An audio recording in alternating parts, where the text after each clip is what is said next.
Tonight, we're diving into every single rare artifact and ancient item in Pokémon canon. But before we begin our journey into Pokémon lore, I want to take a moment to welcome you. Whether this is your first night here, or you've made stellar sleep part of your nightly routine. For those of you who've been joining us consistently, I want to thank you for being such an integral part of our channel. Be sure to share this video with someone you know who loves Pokémon. If you're falling asleep with us tonight, let me know in the comments how many nights in a row you've been here. And if this is your first night, just comment day 1. I'll be tracking our progress right alongside you. Now let's get back to the video. In the silence between the ticking of the clock and the heavy pull of sleep, there is a world that breathes beneath the surface of our childhood memories. It is a world not just of monsters and battles, but of deep, echoing history. Imagine, if you will, the sheer weight of time. Thousands of years before a single trainer stepped out of Pallet Town, the Pokémon world was a place of mythic upheaval and divine craftsmanship. It was a world where the very foundations of reality were forged by hands and forces we can barely comprehend. When we play these games, we often focus on the creatures themselves, the thrill of the catch and the heat of the fight. But scattered across the tall grass, hidden within the crumbling masonry of forgotten towers, and buried deep beneath the crushing pressure of the seafloor, lie objects that tell a much older story. These are the artifacts of the Pokémon world. They are the physical remnants of gods, the lost technology of vanished civilizations, and the sacred relics of a time when humanity and the legendary powers of nature lived in a terrifying, beautiful harmony. Tonight we are going to step away from the noise of the modern Pokémon League. We are going to ignore the bright lights of the stadiums and the constant chatter of the Pokégear. Instead, we are going to look closer at the items that sit quietly in the corners of our bags, or the ones that were whispered about in the pages of old instruction manuals but never found. We are embarking on a journey through the rarest, most ancient, and most mysterious items in the history of the franchise. This is a chronicle of the items that shouldn't exist, the items that can summon the creators of time and space, and the items that are so rare they have become legends in their own right within our own world. From the shimmering resonance of the azure flute to the haunting residue of the sacred ash, every item we discuss tonight carries the weight of an era long past. Why do these items matter? Why does a simple stone or a dusty old pot command such reverence? Because in the Pokémon universe, an object is rarely just an object. These artifacts are the keys to the universe's greatest mysteries. They are the tethers that bind the mortal world to the divine. When you hold a plate inscribed with ancient text, you aren't just holding a power-up for a specific type. You are holding a literal fragment of the original creation myth, a piece of the primordial force that shaped the world.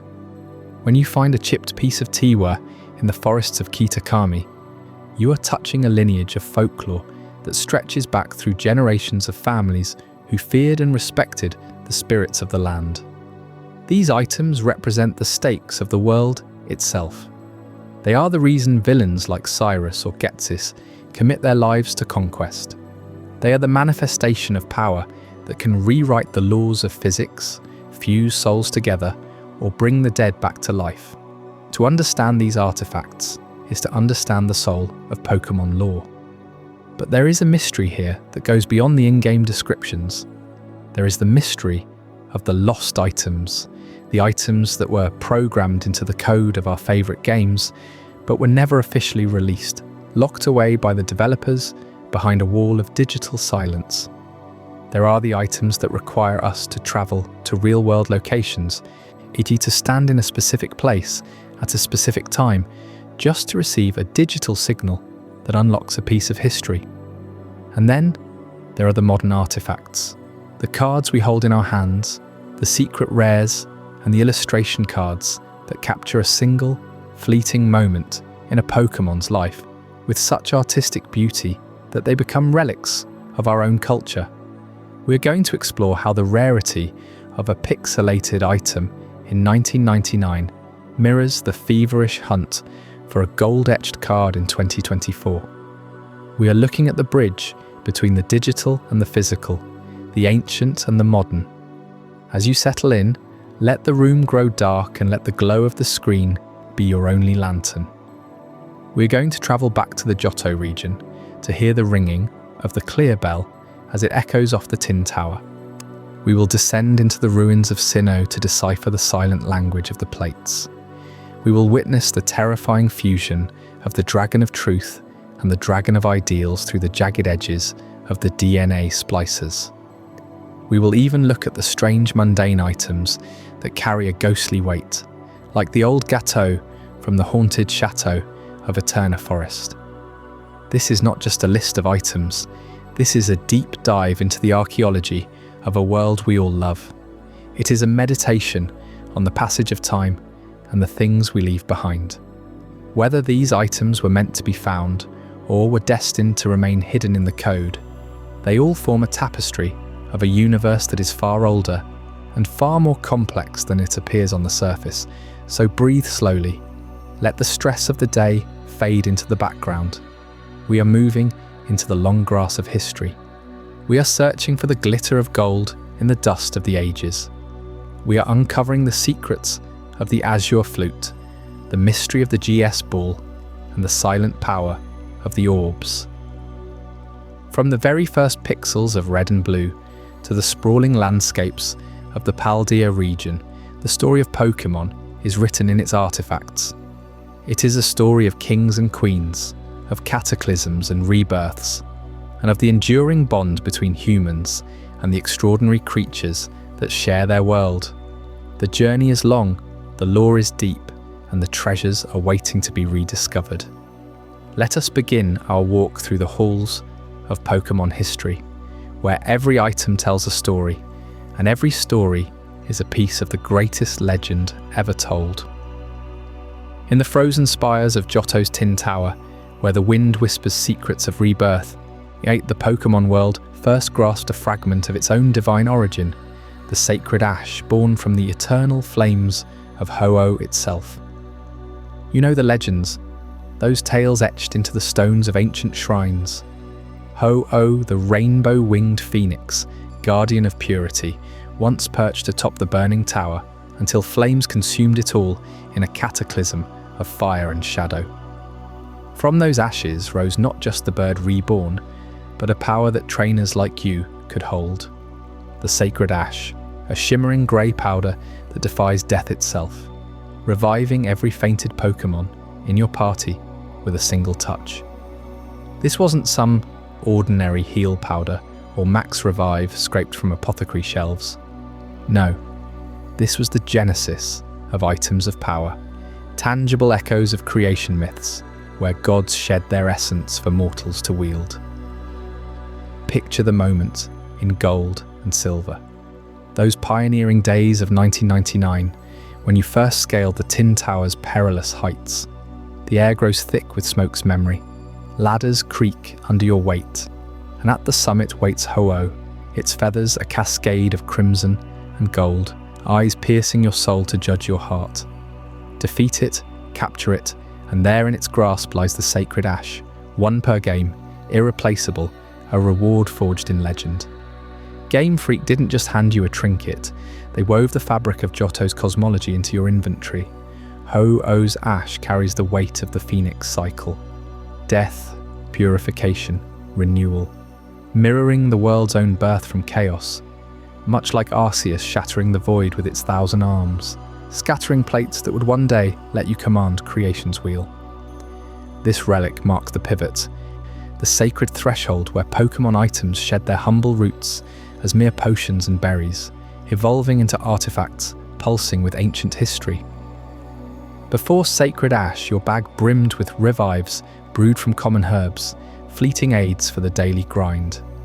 But now, every pinch of that ash evoked the Tin Tower's blaze, the rainbow bridge to the afterlife, tying your battles to the gods' forge. It established the blueprint. Legendary Pokémon don't just roam unseen, they bequeath relics that bind player to myth, hunter to hunted divinity.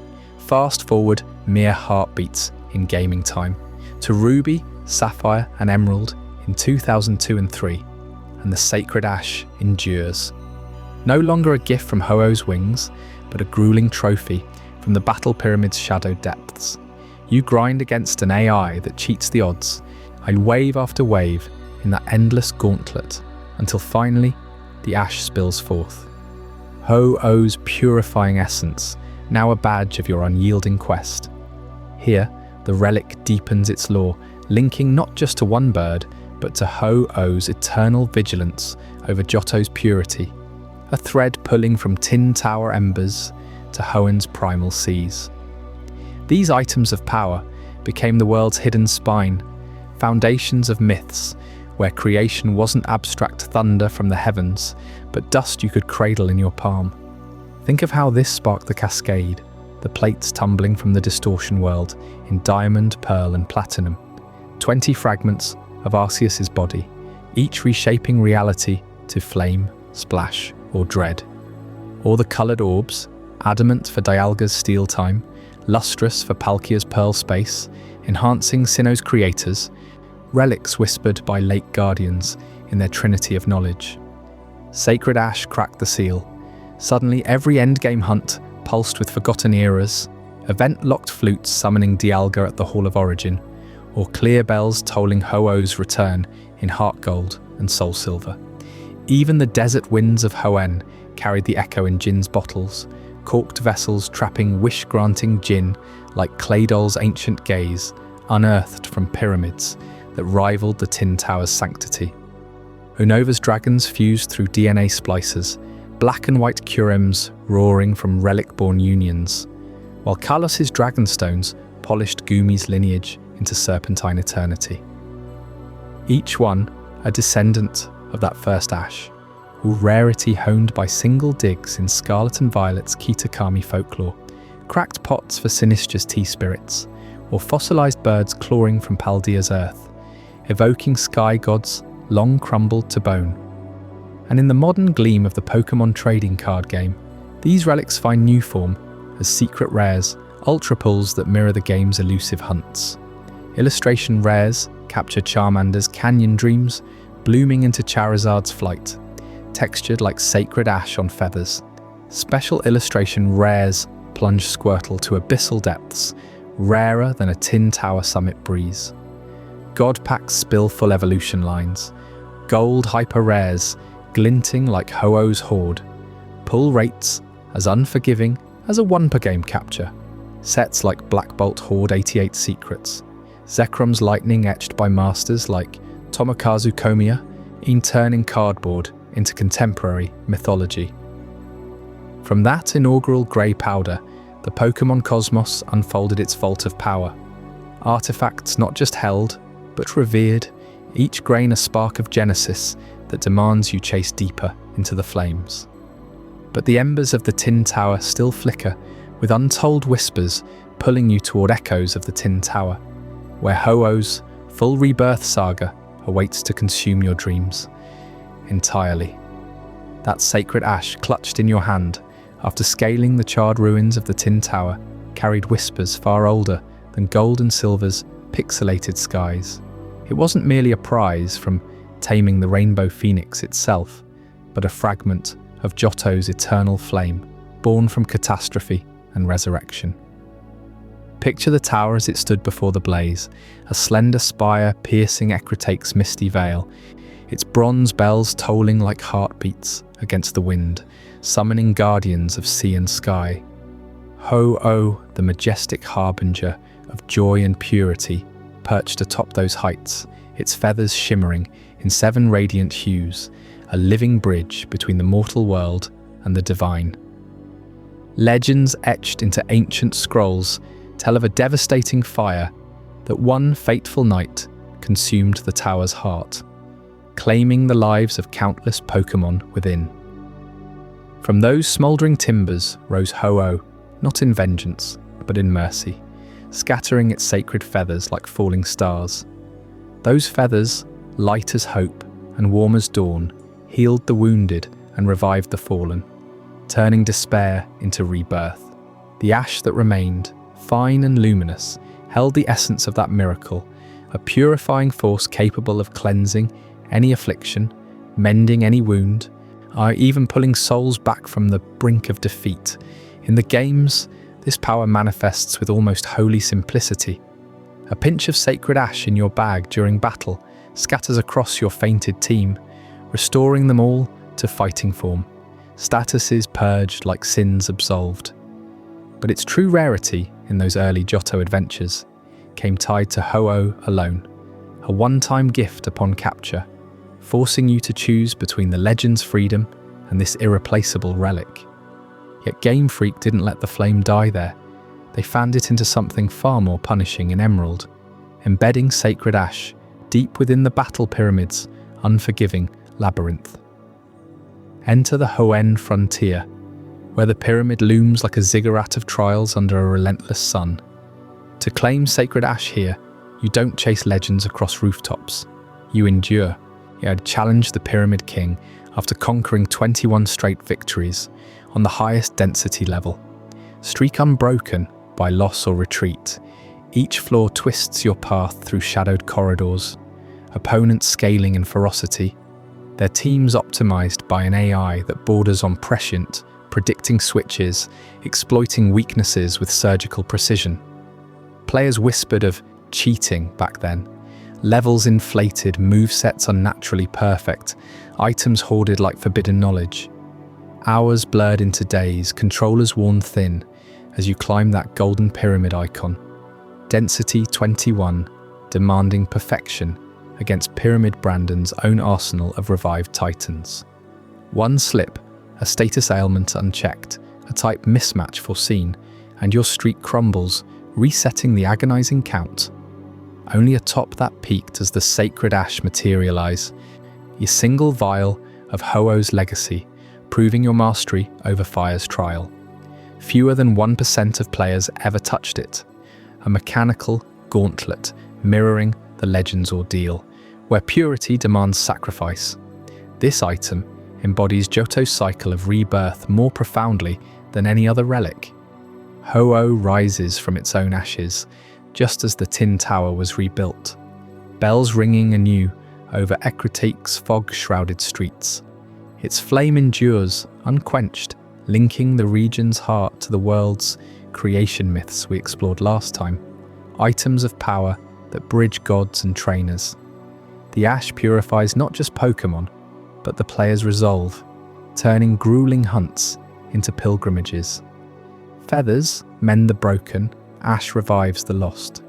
In Johto's lore, this eternal blaze counters Lugia's abyssal calm, balancing storm and serenity, destruction and renewal, a phoenix vow that no darkness can fully extinguish. Those purifying echoes from the Tin Tower resonate through stone walls, far older, where golems unlocked a secret language of the Regis, puzzles etched in braille that guard even deeper mysteries.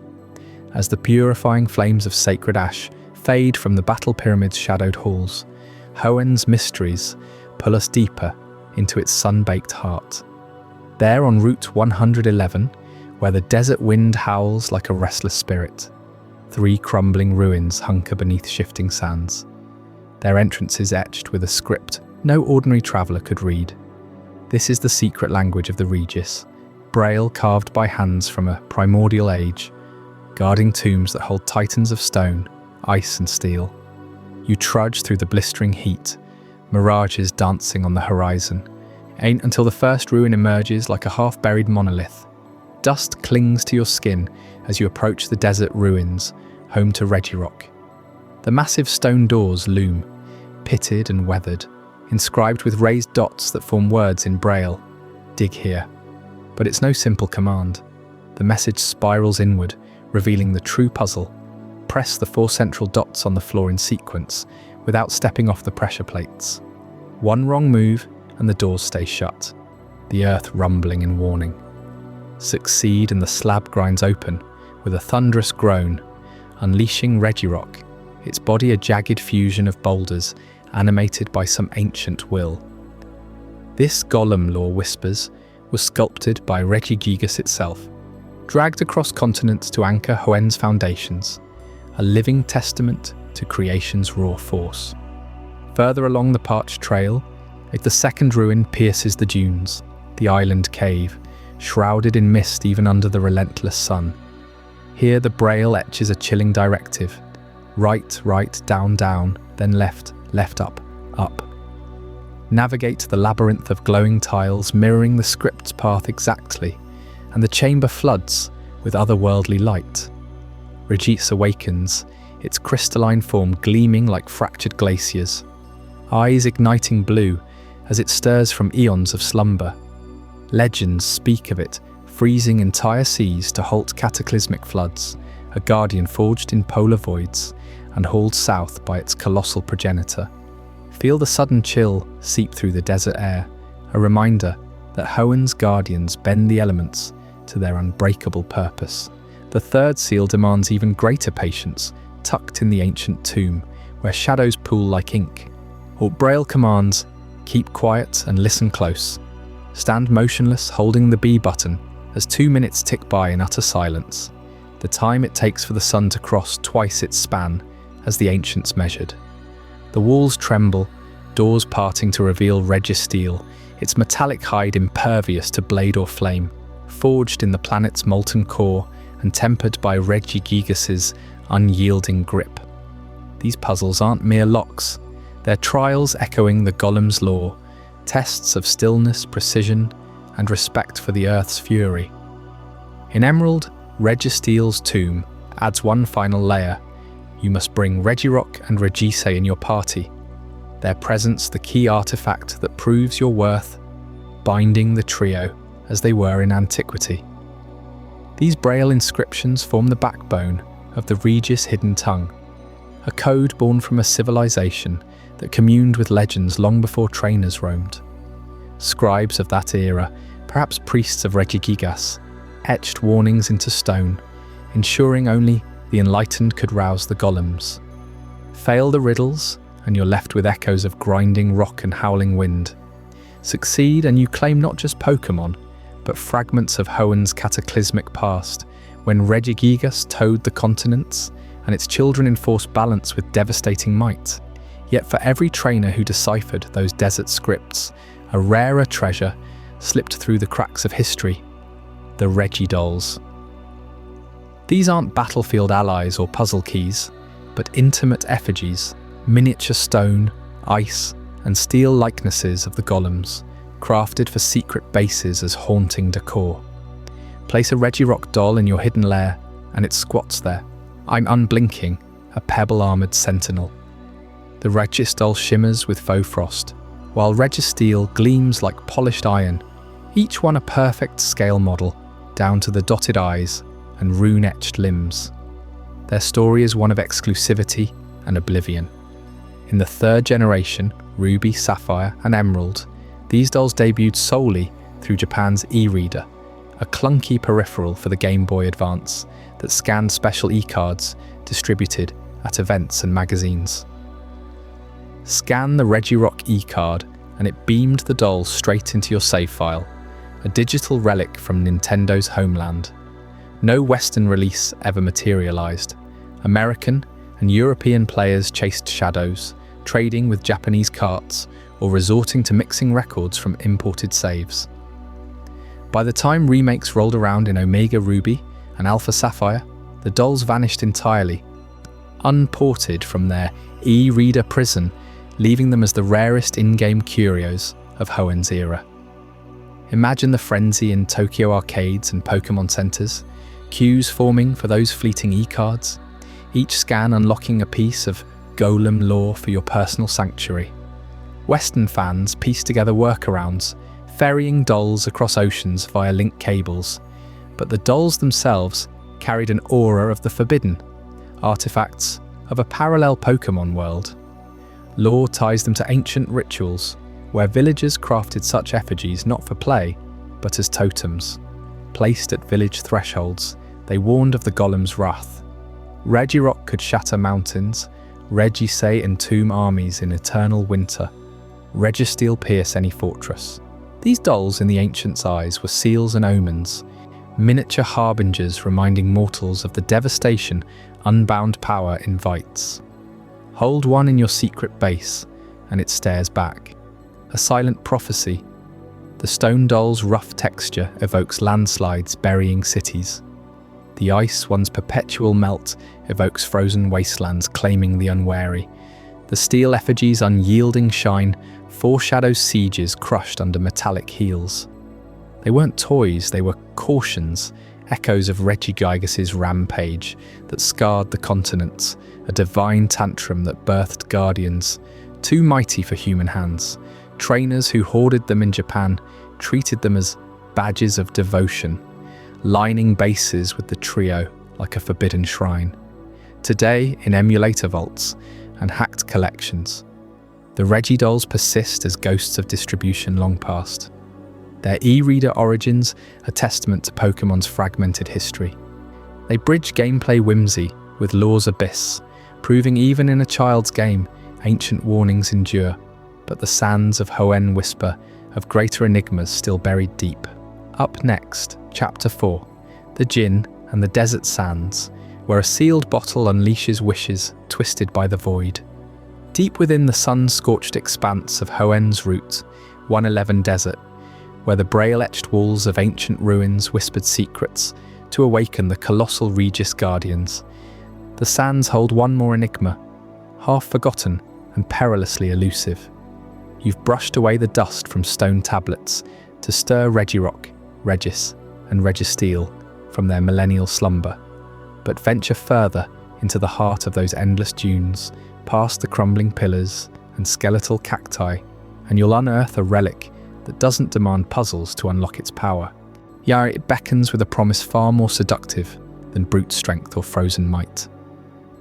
Buried beneath layers of whispering silica, the Djinn's bottle emerges, its weathered brass glinting like a mirage under the relentless midday blaze.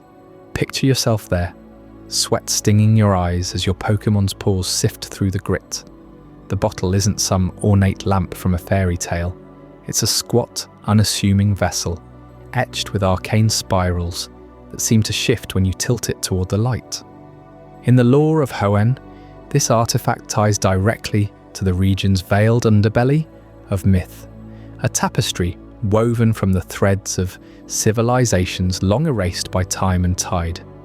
Hoenn, with its volcanic peaks and sunken continents, cradles stories of primal forces and forgotten kings, and the Djinn's bottle slots perfectly into that narrative as a conduit to entities born from clay and metal, guardians of wishes twisted by mortal greed. Rub the bottle's surface, as the ancient texts imply, and it doesn't shatter or dissolve. Instead, it hums, a low, resonant vibration that stirs the air like the tolling of a distant bell. From its mouth pours not smoke, but the spectral form of a Djinn, one of several wish-granting beings tethered to Hoenn's hidden lore. Brass, the bronze sentinel, materializes first in some tales, its body a colossal bell forged in antiquity, echoing the forges of long-lost desert smiths. Clay follows, a towering doll sculpted from terracotta and awakened by forbidden rites, its multiple eyes scanning the horizon for the summoner's deepest desires. These aren't mere Pokémon. They're manifestations of the desert soul, avatars of power drawn from the very earth that conceals them. The cultural roots of these Djinn artifacts plunge straight into the heart of Arabian and Middle Eastern folklore, where Djinn, fiery spirits of smokeless flame, lurk in lamps, rings and bottles, bound by ancient pacts to serve humans. Think of the tales from 1001 Nights, where Aladdin coaxes a Djinn from a ring or lamp to reshape reality with 3 wishes, only for ambition to curdle into catastrophe.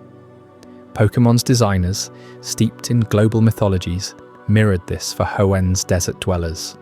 Claydol, with its origins as a clay doll unearthed in the sands after 500 years, embodies the golem-like Djinn of clay, animated by a nameless power that predates human history. Bronzong, the bronze bell Pokemon, in our channels the metallic Djinn of brass vessels, its levitation and hypnotic chimes evoking the hypnotic allure of a genie's bargain. In Hoenn's mythology, these artifacts weren't toys for trainers, but relics of a nomadic civilization that roamed the dunes before the great cataclysm reshaped the land. Legends speak of desert kings who unearthed such bottles during rare sandstorms, using them to summon jinn for irrigation miracles or armies of mirages against invaders. Yet the wishes always came laced with peril, the jinn's interpretations warped by their alien logic, turning bountiful oases into quicksand traps or loyal warriors into rampaging behemoths.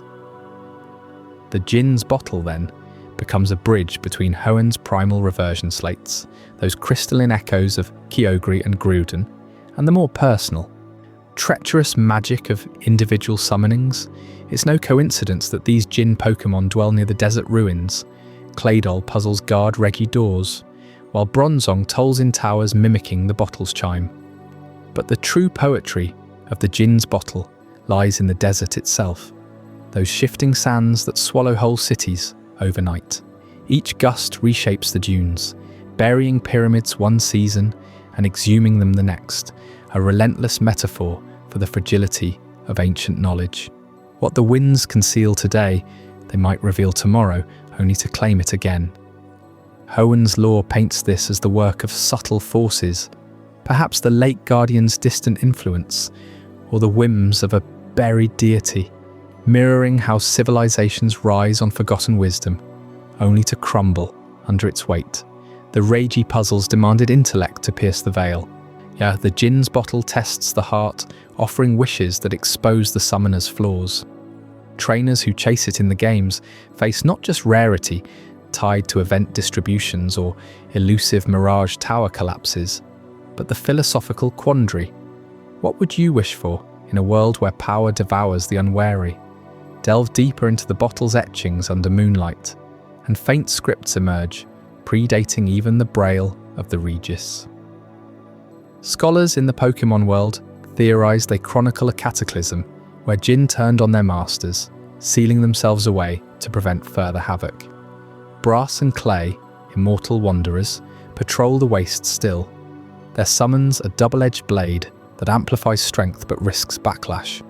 In gameplay echoes across generations, yet this manifests in items like the bottle's summoning mechanics in spin-offs or battle challenges, where invoking such power boosts allies but invites chaotic side effects. The desert's heat mirages dance around the relic, blurring friend from foe, much like the jinn's deceptive boons. As the sands settle and the bottle's hum fades, you're left pondering the cost of unearthing such temptations.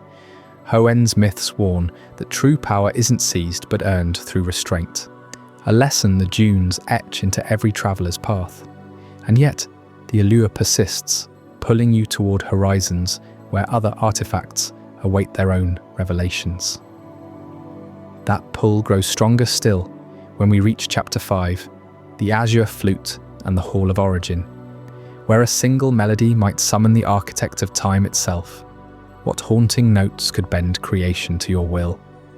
From the sun-scorched dunes of Hoenn, where bottled spirits whispered forgotten wishes, our path now winds northward to Sinnoh's jagged peaks, a land forged from the very breath of creation itself. There, atop the shattered summit of Spear Pillar, lies an artifact so potent that its song could pierce the veil between worlds, a slender flute of shimmering azure stone, etched with runes that pulse like distant stars. This is the Azure Flute, a relic whispered about in the shadows of Pokémon lore, yet forever denied to most trainers. In the games of Diamond, Pearl and Platinum, its code slumbered within the data streams, fully programmed, ready to play its ethereal tune. But Nintendo held it back, distributing it only through fleeting Wi-Fi events in Japan during 2008, and even then, to a scant few. Western players chased rumours, scoured glitches, and traded hacked versions in desperate bids, but the official path remained sealed. Why? Because this flute didn't just summon a legendary, it called forth Arceus, the alpha Pokémon, architect of time, space, and all existence, in a chamber untouched by mortal hands. Picture the moment, if you strain to reach it through emulation or archived footage. You ascend Spear Pillar under a storm-ravaged sky, battling Cyrus and his distortions of Dialga or Palkia, the air thick with temporal rifts and spatial tears. Victory clears the chaos, and there, at the pinnacle, a faint glow beckons, a hidden stairwell, invisible without the flute. Play its melody, a haunting cascade of notes that rise like wind through ancient halls, soft flutes weaving with chimes that echo infinitely, pulling at the fabric of reality. The screen fades to white, and you emerge into the Hall of Origin. This place defies the pixelated world below. Endless white voids stretch in every direction, broken only by colossal golden pillars that twist upward into nothingness. Their surfaces alive with glowing Sinnoh script recounting the birth of the universe.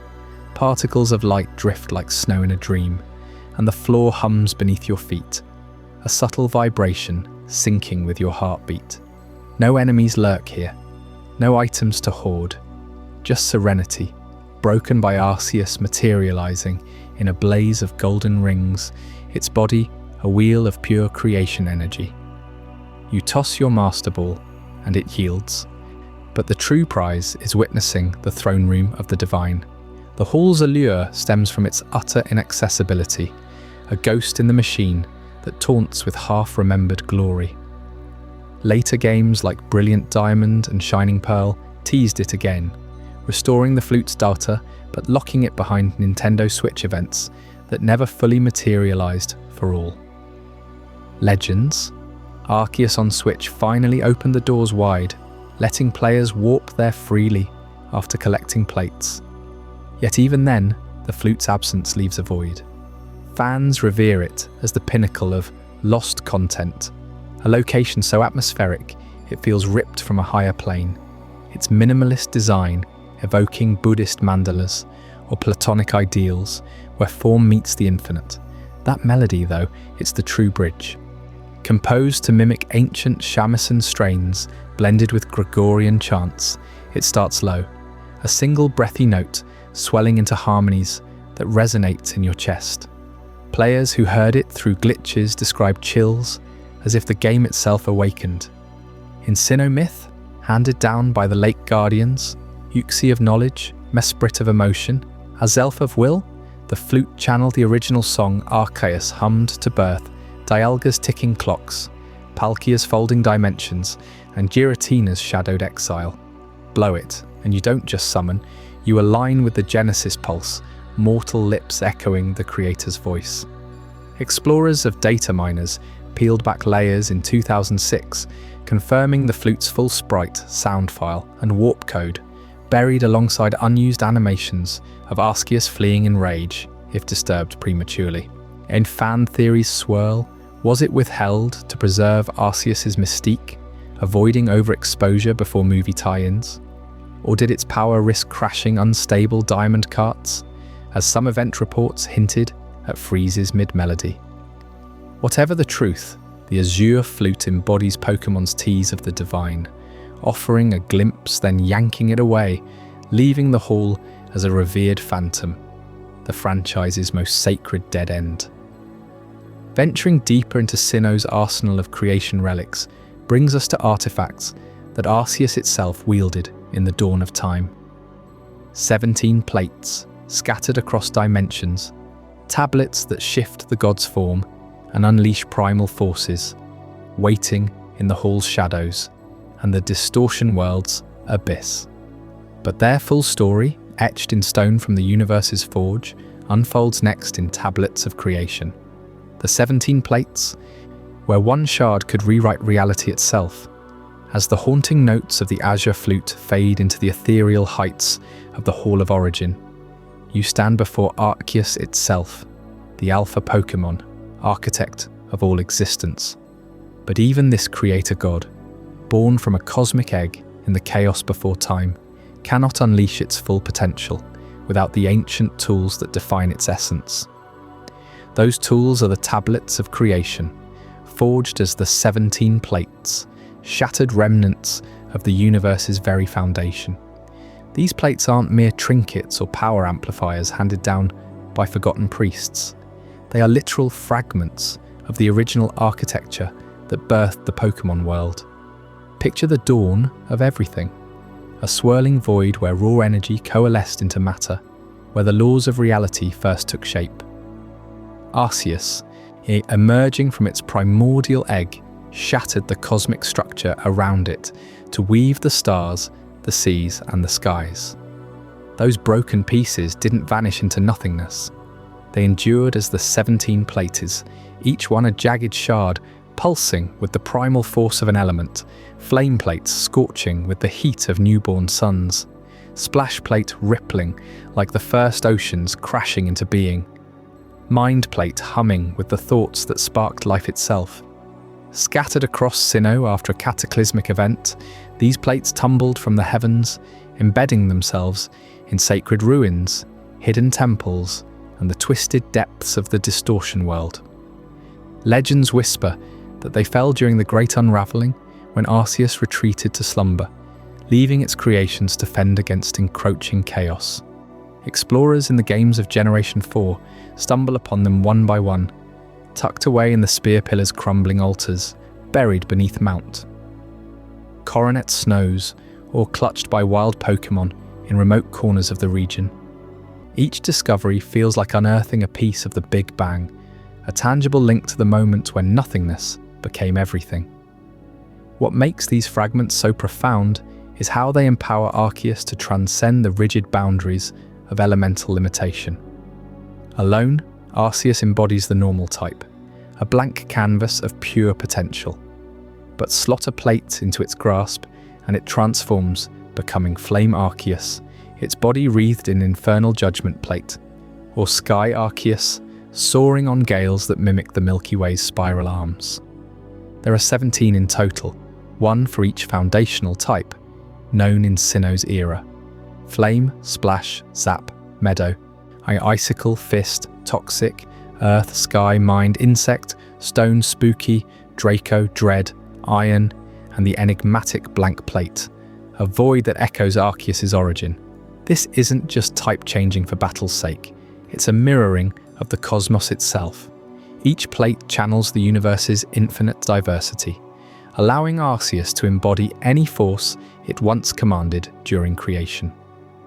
The Flame Plate doesn't just boost fire moves, it recalls the stellar forges that birthed planets.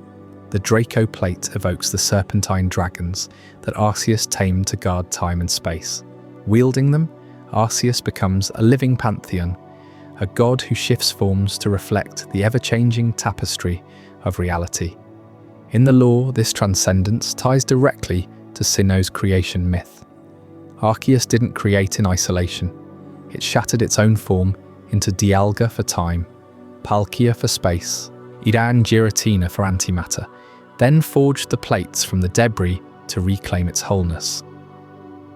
Hold all 17, and Arceus stands as the ultimate mirror of the multiverse, capable of judgment, a beam that rends the fabric of existence, typed to whatever plate it bears. Players who collect them in Platinum or Heart Gold Soul Silver feel this power firsthand, summoning Arceus at the Hall of Origin, only to equip a plate and watch it evolve before their eyes. It's a mechanic that echoes the deepest philosophy. No single element rules alone. All are fragments of one divine whole. Yet the true enigma lies on the backs of these plates, etched with cryptic inscriptions that few have dared to decipher. Flip one over, say the Earth Plate unearthed from Wayward Cave, and you'll find Braille-like script glowing faintly under moonlight. These aren't random runes. They chronicle a forgotten war, a cataclysm between giants and gods that predates even Arceus' awakening. The texts speak of colossal beings, titans born from the universe's fractures, who rose against the divine order. Giants of stone and storm clashed with the nascent gods, their battles cracking the plates further and scattering them across dimensions.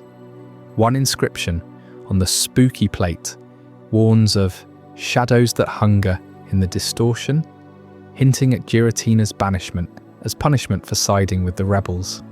Another, on the Draco plate, mourns the fallen worms chained by the Alpha's will, alluding to Rayquaza or the Creation Trio subdued in the fray. Scholars in the Pokémon world and fans poring over Bulbapedia have pieced together fragments of this tale.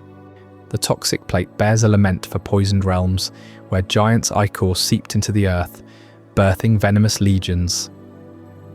The Iron Plate recounts forges of war where god-forged metals clashed against unbreakable hides.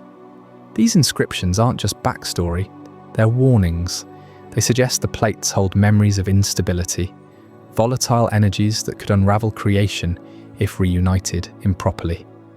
In the Distortion world, where Cynthia's grandmother hid many, Giratina guards them jealously, its warped realm a prison for these war relics. To retrieve one, you navigate gravity-defying chasms and illusory mazes, each step echoing the giant's thunderous footsteps. This war's shadow lingers in Sinnoh's geography. Mount Coronet, pierced by Spear Pillar, bears scars from those battles, jagged fissures where plates lodged like shrapnel.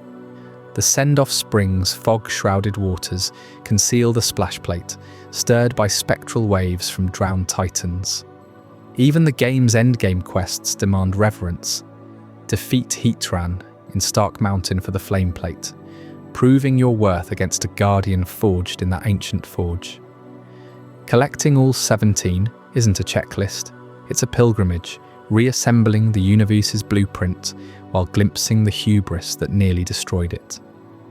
These tablets of creation remind us that power in the Pokémon world is never free from consequence. Arceus wields them to mirror cosmic harmony, but the inscriptions whisper of discord, the giants' rebellion that forced the gods to fracture their own domain. What if a mortal gathered them all? Could they challenge the Creator or trigger a new unraveling? As we piece together these cosmic shards, the story pulls us deeper into Sinnoh's divine arsenal. Coming up in Chapter 7, the Sinnoh Trinity, orbs of space and time, discover the glittering spheres that bind Dialga, Palkia, and their shadowed kin, artifacts so potent they warp reality itself, and the deadly risks hidden in their glow. If the plates represent the shattered remnants of creation's primal elements, forged in the chaotic heart of the Distortion world, then Sinnoh's myths reveal an even more precarious balance upheld by 3 radiant orbs, each pulsing with the raw essence of existence itself. These are the Adamant Orb, the Lustrous Orb, and the Griseus Orb, artifacts so volatile they serve as literal anchors tethering the Pokémon world to stability. Lest time unravel, space collapse, and reality fracture into oblivion. Picture the Adamant Orb first, a gleaming sphere of unyielding diamond-like crystal, born from the moment Arceus exhaled the diamond spark that birthed Dialga, the temporal Pokémon. This orb doesn't merely amplify Dialga's draconic fury, it channels the relentless march of chronology, steadying the threads of past, present, and future that weave through every heartbeat and harvest moon. Without it, Dialga's power surges wildly, warping seconds into eternities or compressing eons into fleeting breaths, as legends whisper of ancient Sinnoh clocks that melted under unchecked temporal storms. Handlers in Mount Coronet's deepest chasms have felt its weight, a cold heaviness that echoes the unblinking gaze of time itself, ensuring that yesterday's battles inform tomorrow's dawns. Then comes the Lustrous Orb, its surface a swirling pearl of iridescent blues and silvers, crystallized from Arceus's sapphire breath that summoned Palkia, master of spatial dimensions. This artifact binds the vast expanses, preventing the cosmos from folding inward like a crushed map or exploding into infinite voids. Stories from Spear Pillar speak of explorers who clutched it during Palkia's rampages, feeling its cool, liquid pulse counteract rifts that swallowed forests whole, pulling distant horizons back into alignment. It's the glue of geography, The reason rivers flow to seas and mountains pierce predictable skies, a shimmering counterweight to the chaos of unchecked expansion. But the true enigma lies in the Griseous orb, that muted grey gem veined with ghostly shadows, forged from the obsidian grit Arceus used to shape Giratina, the renegade Pokémon, before banishing it to the reverse side of the world. This orb doesn't just empower, it acts as a physical tether, a fragile umbilical cord linking our ordered realm to the distortion world, where gravity inverts, colours bleed into negatives, and physics dissolve like mist. In that fractured mirror dimension, platforms float untethered. Shadows stretch into predatory claws, and time loops in mocking echoes.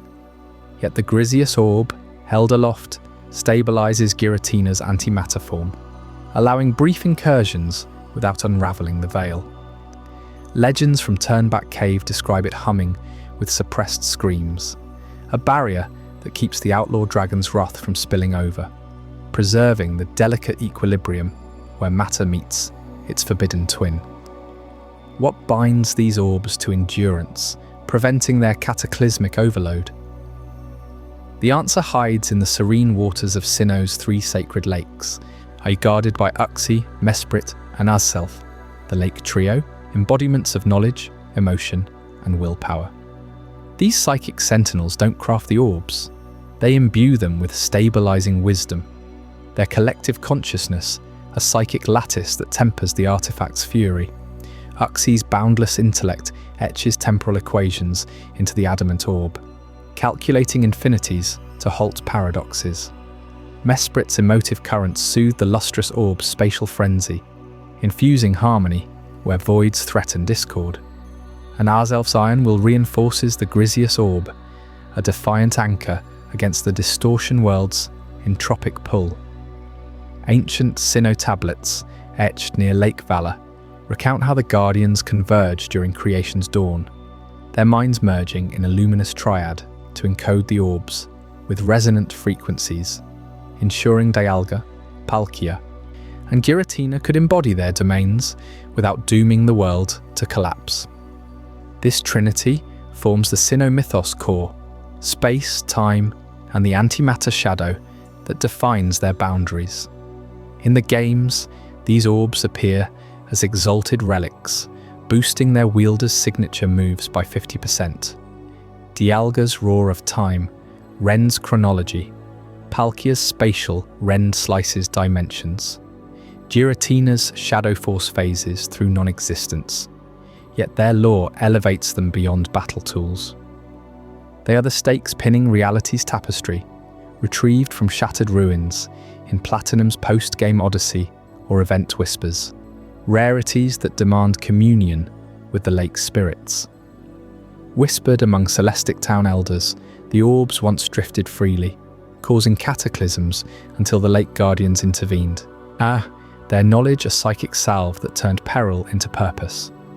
Delve deeper, and the Griseous orb's tether reveals horrifying fragility. In Platinum, accessing Giratina requires navigating Turnback Cave's maze, a prelude to the distortion world's vertigo, where the orb manifests as the key to summoning the beast in its altered form. Later generations clarify its power. Equipped, it lets Giratina retain its origin form, the winged serpentine terror, beyond that inverted hellscape, a concession that risks thinning the barrier. Feel the dread in lore accounts of Griseous storms, when the orb's glow dims and pockets of distortion bleed through. Levitating boulders in Eterna Forest, reversed waterfalls at Lake Acuity, echoes of inverted voices pleading from thin air. The Lake Trio's vigilance holds it at bay. Yet their knowledge a perpetual ward, but what if that psychic harmony falters?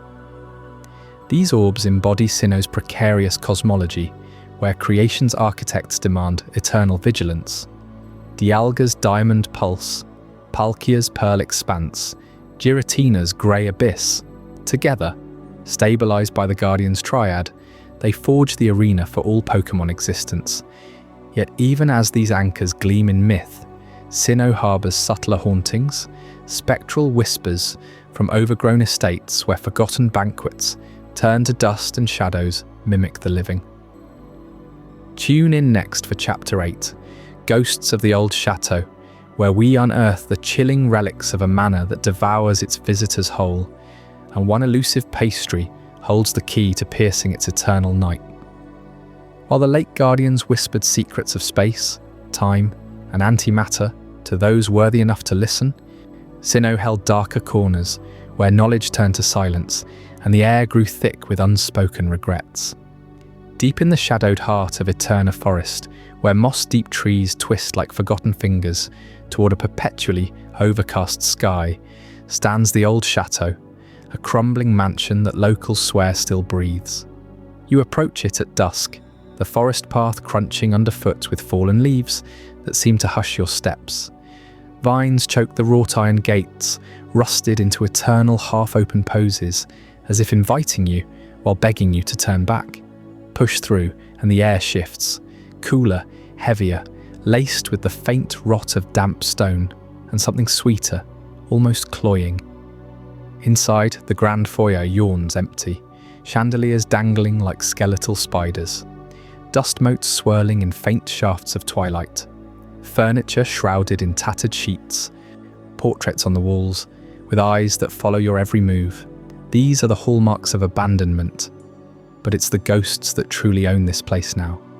Whispers precede them, spectral, ghastly, drifting through walls, playful, yet chilling driftloon, tugging at your heels, and at night, the unmistakable flicker of a little girl's shadow in the upstairs hallway, giggling as she vanishes. Players stumbling into the old chateau during their diamond, pearl, or platinum journeys often report the same unease, a prickling on the neck, screens glitching with static bursts that mimic Pokémon cries from nowhere. The game itself leans into it, scripting random hauntings that jolt you mid-exploration. Yet amid this spectral theatre lies an object so ordinary it defies the dread, the old gâteau. Tucked away in the kitchen pantry, behind a stack of mouldering crates you find it, a small pristine cake on a chipped plate, its icing swirled in faded pink and gold, exuding a scent of vanilla and faint berries that cuts through the mansion's musty decay. Consume it, and it works wonders. Every status ailment vanishes in an instant, paralysis lifted, poison purged, burns soothed as if by a divine hand. But eat it once and it's gone forever in that save file. No respawns, no shops stock it. A one-time mercy in Sinnoh's unforgiving wilds. Why here, though? Why this humble treat amid the haunts? Legends among Eterna's folk paint the chateau's original owners as a reclusive family of bakers, their fortune built on regional delicacies that drew travellers from across the region. Gâteau, after all, echoes the French-inspired pastries of Sinnoh's cuisine. Rich, layered cakes meant for celebrations, shared at festivals under lantern-lit skies. This old gâteau feels like a relic of that life, perfectly preserved, untouched by time or teeth. Some say the family vanished during a storm, one harvest moon, their final batch cooling on that very counter when the ghosts claimed them. Others whisper of a curse tied to forbidden Pokémon experiments in the basement, alchemical brews with mismagious essence that twisted their souls into the wandering spirits you battle upstairs. Poke around the lore and the threads tighten. The disappearance mirrors Sinnoh's broader tapestry of lost histories. Just as the lake trio guards cosmic balance, the chateau embodies personal unravelling, where everyday joy curdles into eternal limbo. That cake wasn't just food, it became a talisman, left as an offering or apology from the beyond. Ghosts don't eat after all, but they linger near comforts of the living, perhaps hoping a trainer like you will take it, carrying their essence into the world beyond the forest's edge. Its rarity amplifies the enigma. In the base games, it's singular, a ghost's gift that demands you brave the mansion alone, flashlight in hand, heart pounding, as floorboards groan under invisible weight. Yet the true rarity unfolded beyond cartridges in fleeting real-world events that bridge the spectral to the tangible. Japan, ever the cradle of Pokémon's deepest distributions, hosted Pokéwalker courses tied to the Heart Gold and Soul Silver era around 2010. Clip your DS to your belt, sync a save file, and step into the Sinnoh Field route. Not the walking simulator you might expect, but a haunted stroll where Drifloon and Ghastly outnumbered the living. Finish enough loops, tally enough watts from wild encounters, and the prize unlocked. An old Gateau, transferable back to Platinum or its remakes. These weren't mass handouts. They trickled through limited Wi-Fi broadcasts and magazine promotions, with serial codes redeemable only in Japan. Western players chased echoes via trading chains or imported walkers, turning the item into a true phantom. Elusive, coveted, a sliver of the chateau's chill slipped into your party bag.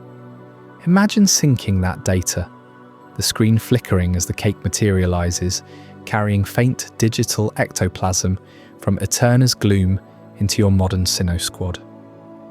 Even today, speedrunners and completionists scour trade boards for it. Its presence a badge of crossed eras, a proof that some relics refuse to stay buried. The old Gateau endures as Sinnoh's quietest horror story, a snack that outlasted its makers, mocking the line between life and afterlife. It reminds us that not all power comes from orbs or flutes. Sometimes it's in the overlooked, the preserved crumb, hinting at feasts interrupted forever. As we leave the chateau's creaking doors behind, the forest whispers of shadows beyond Sinnoh's borders, where illusions deepen into something far more primal.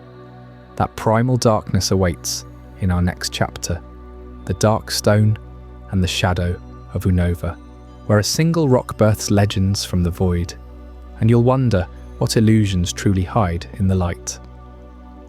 Before we dive deeper into this incredible journey, I'm curious, where in the world are you watching this from?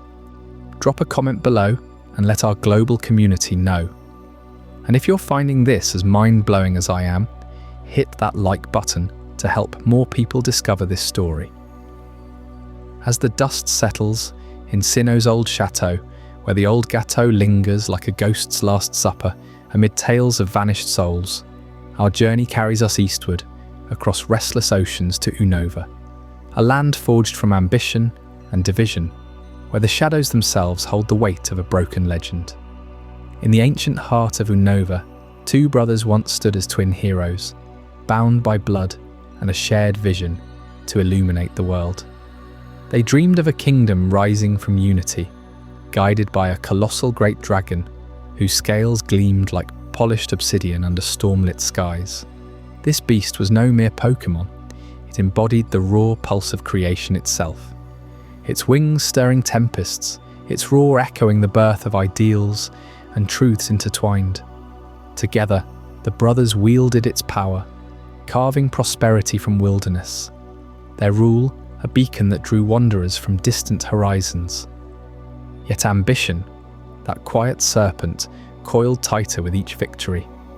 The elder brother championed truth, unyielding facts, cold stars charting the path forward, no matter the cost. The younger embraced ideals, visions of what could be, fueled by passion, even if they bent reality to fit. Their arguments, once sparks in the night, ignited into inferno. Words became weapons, trust fractured like brittle stone. In their final clash atop a thunder-racked peak, the great dragon, torn between loyalties it could no longer reconcile, unleashed a cataclysmic surge. Its body convulsed, scales cracking under the strain, as life force splintered in two. From that agony emerged the light stone and the dark stone, inert husks, veined with faint glows like dying embers in a forge long cold. The dragon's essence fled into them, leaving behind relics that seemed dead to the touch, heavy as regret, their surfaces etched with faint circuits, resembling lightning scars frozen in time.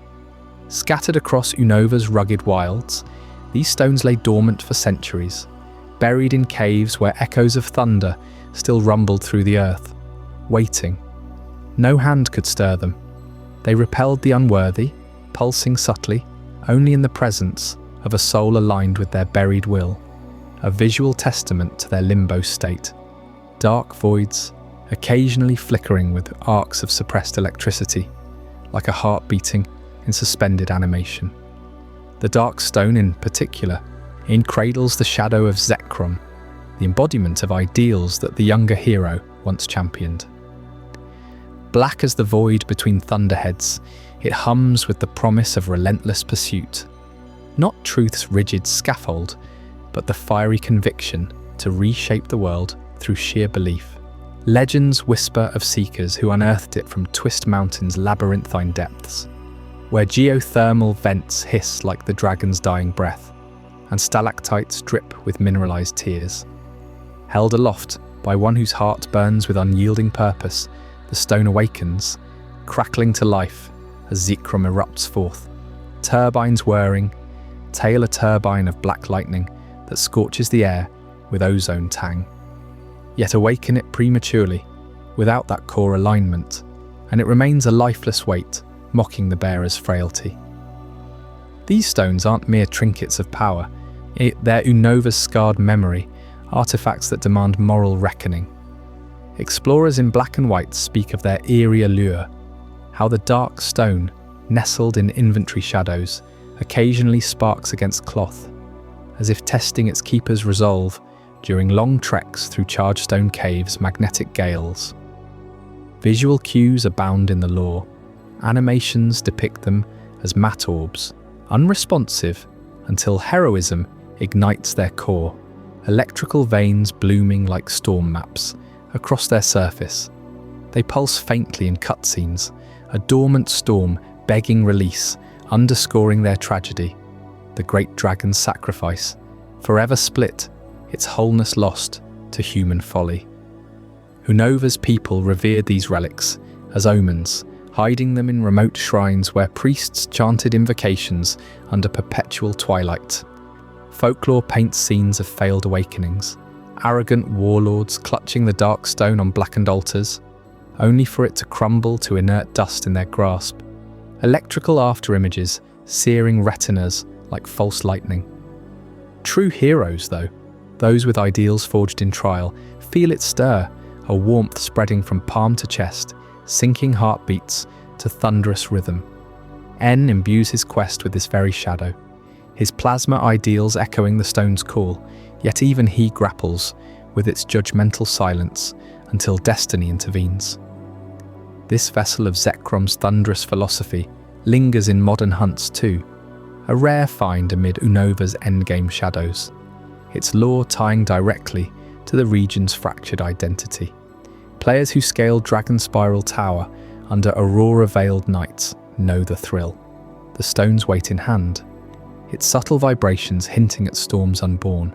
It's a bridge from myth to reality, proving artifacts like this don't just summon legends, they judge us, pulsing with energy that demands we prove worthy or be cast aside. And as the dark stone's shadows deepen Unova's lore, whispers grow of an even more forbidden fusion, waiting in those same dragon-haunted peaks. DNA splicers, the ultimate taboo, the relic that dares stitch shattered dragons anew, risking cosmic heresy for power untold. But the dark stone's awakening of Zekrom was only half the story of Unova's shattered dragon. Across the region, the light stone slumbered too, holding Reshiram, the embodiment of truth, waiting for a hero bold enough or foolish enough to claim its fire. Yet neither Black Thunder nor White Flame could fully restore what was lost in that ancient schism. Yet when the twin heroes clashed, their ideals twisting into bitter rivalry, the great dragon didn't merely fracture, it tore itself apart, leaving behind not two, but three remnants: Zekrom's raw power, Reshiram's searing truth, and Kurem, the hollow husk, the frozen void that wandered Unova's icy wastelands, forever incomplete. Kyurem, that pale, emaciated shadow of legend, embodies the true tragedy of division. Legends whisper of it, drifting through the giant chasm, its body, a jagged shell of ice and hunger, yearning for wholeness it could never achieve alone. No hero summoned it. No stone revived it. It simply existed, a survivor maimed by mortal folly, its cryogenic breath chilling the air as if mourning the dragon it once was. Players who brave the chasm in Black 2 and White 2 feel that desolation firsthand, the wind howling through crystalline caverns, the ground crunching underfoot like shattered bones. And there, buried in the depths, lies the DNA splicers, a sleek metallic device etched with draconic runes, humming with forbidden energy. This artifact isn't some benevolent relic like the Azure Flute or the Creation Plates. No, the DNA splicers demand violation. They seize Kyurem's fragile form and wrench it together with either Zekrom or Reshiram, forging Black Kyurem or White Kyurem in a blaze of coerced fusion. Picture the scene. Kyurem captured, its glacial eyes flickering with reluctant submission. Snap the splicers into place and reality buckles. Necrozma-like tendrils of energy lash out, bones grinding and reforming, Hiku's scales ripping and merging in a symphony of agony that no Pokémon should endure. Zekrom's tail fuses to Kyurem's back for Black Kyurem, a towering behemoth of obsidian armor and electric fury. Reshiram's turbine ignites White Kyurem's wings into turbine jets of flame. These aren't evolutions, they're invasions, forced unions that mock the natural order. What drives such hubris? The splicers represent humanity's darkest impulse to play creator with gods. In Unova's lore, the twin heroes' war scarred the land, splitting the dragon as punishment for their pride. Zekrom and Reshiram became inert stones, symbols of ideals gone astray, while Kyurem was left as the wedge, the literal filler for the rift. That empty space between thunder and flame, where the original dragon's heart once beat. The splicers exploit this void, jamming Kyurem into place like a crude patch on a cosmic tear. But wholeness, it's an illusion. These fused forms are incomplete perfection, their power terrifying yet tainted. Black Kyurem's Terravolt ability shreds through defenses, its icy tomahawk cleaving foes with frozen lightning. White Kyurem's Turbo Blaze melts steel and scorches souls. Fusion flare exploding in solar infernos. In battle, they dominate, stats swelling to monstrous heights. But listen closely during the fusion animation. The digital screech, the strained roars. It's not harmony, it's torment. Ethicists in the Pokémon world, and fans debating late into the night, see the splicers as the ultimate taboo. Is it right to bind legendaries this way? Kyurem, already a victim, reduced to a vessel for others' ambitions. Ghetsis wielded Black Kyurem in his bid for control. Ain't Colress tinkering with the splicers like a mad scientist. Even the player, handed this tool post-game, becomes complicit. The item's rarity underscores the sin, hidden in the chasm's core, requiring the capture of all three dragons first. No casual trainer stumbles upon it. You hunt, you conquer, you splice, and in doing so, echo the twins' original sin. Legends warn that tampering with the dragon's remnants invites catastrophe. What if the fusions destabilize? What echoes of the great dragon's rage pulse through those hybrid veins? Yet the allure persists. Black and White Kyurem stand as testaments to power's seductive edge, forms that outstrip their parts, freeze shock and fusion bolt raining apocalypse from the skies. Their sleek, asymmetrical designs scream wrongness. Kyurem's head dwarfed by Zekrom's massive one, or Reshiram's boiler grafted awkwardly onto icy limbs. They're manifestations of what could have been, if not for human greed. The splicers fill the wedge, yes, but they wedge deeper, prying open ethical fissures that Unova's heroes could never seal. In the quiet of Giant Chasm, as snow swirls around the splicers' glow, you wonder, does reunion heal, or does it merely prolong the fracture? This forced alchemy sets the stage for even stranger relics, where ancient hunters twisted nature through technology's lens. Up next, Chapter 11. The Drives of the Paleozoic Hunter, a tale of prehistoric revival and mechanical blasphemy that will leave you questioning what fossils truly hide.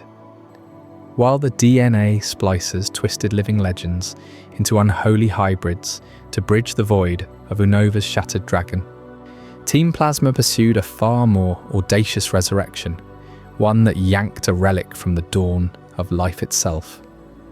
4 billion years ago, in the sweltering primordial seas of the Paleozoic era, a merciless hunter prowled the ancient oceans and land masses, its sleek exoskeleton slicing through prey like a shadow forged in chitin. This was Genesect, the Paleozoic hunter, preserved not as crumbling bone, but as a near-perfect fossil, its form locked in amber eternity until human ambition cracked it open. Team Plasma's scientists, cloaked in the shadows of their ideals about Pokémon liberation, unearthed this specimen from Unova's deepest geological strata. They didn't just revive it, they rebuilt it.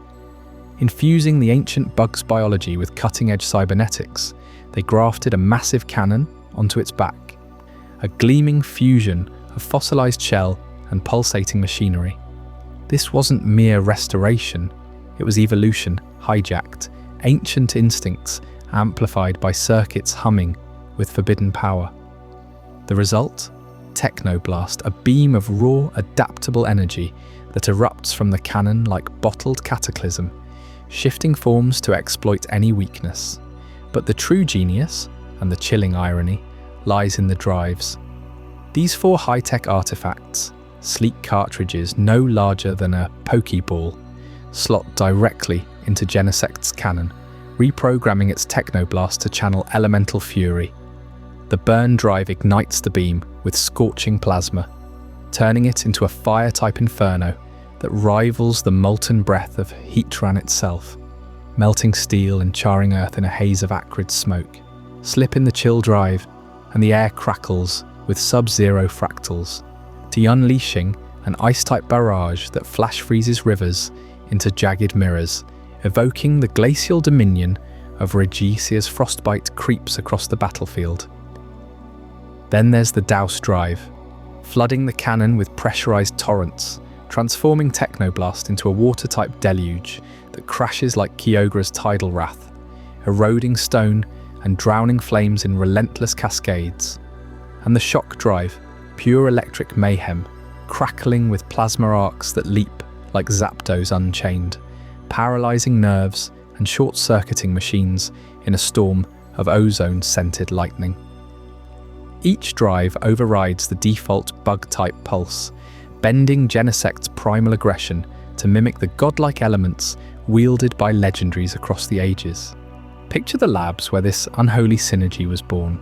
Sterile chambers in Pokestar Studios or hidden plasma bunkers, where paleontologists pored over Genesect's fossilized mandibles under harsh fluorescent lights, their hands trembling as they interfaced organic tissue with nanowire lattices. The ancient bug's instincts, those cold calculations of the hunt from an era when trilobites fled in terror, meshed seamlessly with quantum processors, creating a predator that thinks in algorithms and strikes with the precision of a meteor. Team Plasma claimed it was progress, a liberated Pokémon unbound by nature's limits, but whispers in Unova's underbelly hint at the cost. Genesect's eyes glow with an unnatural red hue, its movements a staccato blend of insectile twitch and mechanical whir forever altered. The drives themselves are relics of Plasma's twisted ingenuity, scavenged or synthesized from Unova's post-apocalyptic fringes after their regime's fall. Here you hunt them in the wilds of Route 11 or the twisting caves of Giant Chasm, where they materialize as shimmering drops from fallen foes, or rarer still, entrusted by a repentant Colress. The team's genius engineer, whose regrets echo in every crackle of static, each one pulses with latent energy, their surfaces etched with fractal patterns that shift under moonlight as if echoing the primordial code they corrupt. Here's the exquisite irony. These futuristic baubles, born of human hubris in a world of 21st century sprawl, ape the elemental sovereignty of Pokémon mythos. Burn Drive channels volcanic rage without Heatran's magma heart. Chill evokes Arctic tyranny, Sans Regis's crystalline throne.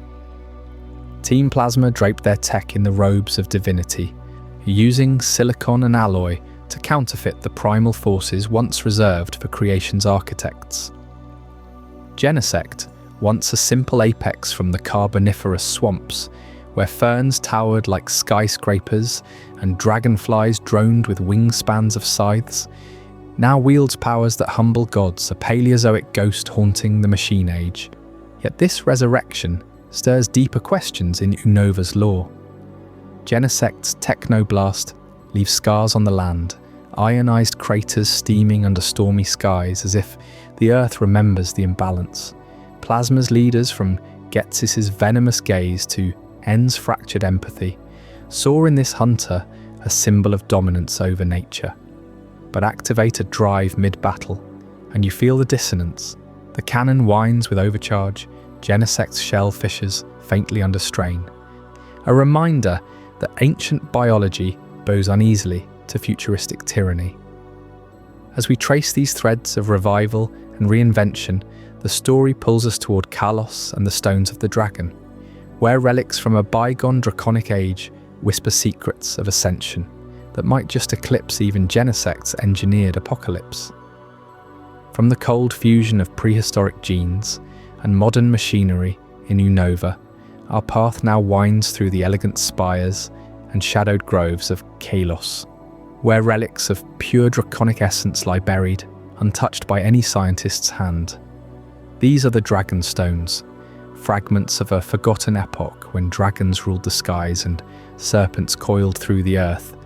Their power so primal, it can reshape the humblest creature into a towering guardian. Picture the misty caves along Route 14, where Goomy first emerges, a quivering blob of slime that seems utterly unremarkable amid Kalos' parade of fierce predators and graceful flyers. This unassuming Pokémon, born from the region's damp underbelly, carries within it the spark of ancient dragons, a lineage whispered in the windswept ruins. But to unlock its true form, you need more than levels or friendship. You seek the Dragonstone, one of 3 sacred relics scattered like dragon teeth across the land. The amber Dragonstone glows with the warmth of volcanic fury, hidden in the lava flows of Lever's nature preserve. The steel Dragonstone gleams cold and unyielding, forged in the metallic depths of Terminus Cave, and the Magma Stone pulses with liquid fire, unearthed near the scorching heart of Kuriway Town. When you press one of these stones into the slick body of a Sliggoo, de-evolved from Goomy after 40 levels of patient nurturing, the transformation defies nature itself. The slime hardens into iridescent scales, the body elongates into a serpentine behemoth. Gudra rises with a roar that echoes through the caverns, its dragon and steel typing, or pure dragon fury, making it a bulwark against foes. These stones don't just evolve, they infuse the bearer with the raw vitality of Kalos' primordial dragons, creatures said to have once battled across the continents, their scales shattering mountains and their breaths carving rivers.